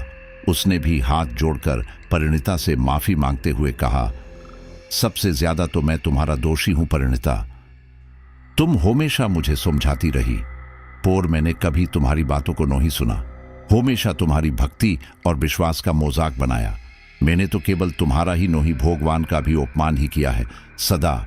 पोर आज मैंने तुम्हारी भक्ति और मां दुर्गा की शक्ति दोनों का ही चमत्कार देख लिया है। अब मुझे समझ में आ गया है कि जैसे एक छोटे से तालाब की मोचली अगर महासागर के अस्तित्व को चुनौती दे, तो उसके मानने या ना मानने से सागर का अस्तित्व संकट में नहीं आ सकता। ठीक वैसे ही कुछ लोगों के सौंदेह करने से ईश्वर के अस्तित्व को चुनौती नहीं दी जा सकती। मुझे माफ कर दो परिणीता, मेरे ही कारण ये मुसीबत हमारे गले पड़ी थी। पूरे परिवार की जान खोतरे में पड़ गई केवल मेरे हट के कारण, जिससे होम सोप को बचाने के लिए तुम्हें अपना जीवन संकट में डालना पड़ा। मुझे माफ कर दो परिणीता, हो सके तो मुझे माफ कर दो। नम आंखों और भरे दिल से परिणीता से माफी मांगते हुए देवाशीष ने कहा। उन दोनों को माफी मांगते देख परिणीता बोली, ये आप दोनों क्या कर रहे हैं? मुझसे माफी मांग कर मुझे पाप की भागी क्यों बोना रहे हैं? मैं कौन होती हूं किसी को माफ खोरने वाली, किसी को बोझाने वाली। जो कुछ भी किया है वो माँ दुर्गा ने किया है। ये तो केवल उन्हीं की कृपा और अंतः प्रेरणा से संभव हो सका है। उन्हीं की कृपा से मुझे शारदा के रूप में आई उस योक्षिणी की ओसलियत पोता चली थी, और उन्हीं की कृपा से मैं यहाँ उस विश्वास के साथ उस योक्षिणी से लड़ सकी हूँ। कहते हुए परिणीता ने उन दोनों को माँ भगवती के द्वारा की गई सहायता और मार्गदर्शन का पूरा वृत्तांत कह सुनाया कि कैसे अकस्मात प्रकट हुई उन वृद्ध माता के द्वारा दिए संबल और विशुद्ध ज्ञान से उसे उस भयानक यक्षिणी का सामना करने की प्रेरणा मिली। कैसे उस सुनसान जंगली रास्ते पर इतनी रात में ऑटो मिल गया, और तो और उसने न तो उसे घर का एड्रेस बताया था और न ही जल्दबाजी में किराया दिया था। फिर भी उस ऑटो वाले ने उसे सही जगह लाकर उतारा और किराया लेने भी नहीं आया। कहते हुए वो आगे बोली, उस टाइम जल्दबाजी में मुझे इन चीजों का ख्याल ही नहीं आया, पर अब जब शांत मन से एक बार फिर उन घटनाओं को याद कर रही हूं तो ऐसा लग रहा है वो सब कोई इत्तेफाक नहीं हो सकता। कहीं कोई न कोई तो जरूर था उस टाइम मेरे साथ, जो उन विपरीत परिस्थितियों में मुझे सहारा दिए हुए था, किसी न किसी रूप में मेरी मदद कर रहा था। और मुझे लगता है वो अदृश्य शक्ति कोई और नहीं, स्वयं मां जगदम्बा ही थी। उसकी बात सुनकर विद्या देवी बोली, तुम ठीक कहती हो बहू, वो अदृश्य शक्ति मां ही थी जिन्होंने हमें उस योक्षिणी से मुक्त कर दिया। कहते हुए उन्होंने मां को हाथ जोड़े। देवाशीष और परिणीता ने भी पूर्ण श्रद्धा से मां को हाथ जोड़े। अब वहां सब कुछ हमेशा हमेशा के लिए ठीक हो गया था। दूसरे दिन रानू और पोली भी आ गई। उन्हें भी सच जानकर बहुत खुशी हुई और परिणीता पर अभिमान भी। सब कुछ नॉर्मल हो जाने के बाद भी वे लोग फिर कभी आराधना पैलेस में लौट कर नहीं गए। हाँ, बस उस यक्षिणी के प्रतीक उस वटवृक्ष को कटवाकर हमेशा के लिए नष्ट कर दिया। साथियों, मैं आपसे हमेशा कहता हूं कि आप कभी भी भगवान पर विश्वास करना मत छोड़िए। ठीक है, कभी कभी भगवान हमारे लिए प्रतिकूल परिस्थितियों बना देते हैं, लेकिन वह प्रतिकूल परिस्थितियों ही हमें भगवान के और करीब जाने के लिए मजबूर करती हैं। सोचो, अगर आपके जीवन में कोई कष्ट ना हो, हमेशा केवल खुशियां ही खुशियां रहे, तो क्या आप कभी भगवान को याद करेंगे? नहीं, आप शायद बिल्कुल भी नहीं करेंगे। लेकिन जब आपके जीवन में कोई कष्ट आएगा, तब आप भगवान को याद करेंगे, तो उस कष्ट को भगवान का आशीर्वाद समझ लीजिए, उनकी कृपा समझिए कि उन्होंने वह कष्ट दिया और हम उनके करीब चले गए। क्योंकि अगर वह कष्ट नहीं आता तो हम कभी भगवान के करीब जा ही नहीं पाते। तो समस्याओं से घबराकर कभी भी भागिए मत, बल्कि भगवान को याद करते हुए उन परिस्थितियों से मुकाबला कीजिए। क्योंकि जो स्थिति बनाई गई है वह जरूर हमारे किसी अच्छे के लिए ही बनाई गई है। वह प्रतिकूल परिस्थितियों केवल भगवान की मर्जी से बनी है, क्योंकि उसमें कहीं ना कहीं हमारा हित छुपा हुआ होता है। और इस घटना से हमें यही पता चलता है कि अगर आप भगवान पर विश्वास रखते हैं तो वह भी आपको कभी निराश नहीं करेंगे। जैसा कि परिणीति के साथ हुआ, वह अंत समय तक मां दुर्गा पर विश्वास बनाए रखी और इतनी भयानक यक्षिणी को उसने बहुत ही आसानी से हराकर अपने पूरे परिवार को सही सलामत बचा लिया। अच्छा, उम्मीद करता हूं आपको स्टोरी काफी अच्छी लगी होगी। अब चलिए अपने कुछ साथियों के नाम लेते हैं। शानू अब्बासी, सीकरी, कार्तिक माही, बहादुरगढ़, रविंद्र, आगरा यूपी, भरत मालवीय, शाजापुर, संजय कुमार, करनाल, अपर्णा, मुंबई, सोनाली शिंदे, मुंबई, पुष्पा राणा, नागपुर, रहमान खान, यूपी, अवनीत, जालंधर, पंजाब, मुस्तक अंसारी, तमिलनाडु। बहुत बहुत शुक्रिया। मिलते हैं एक नई घटना के साथ।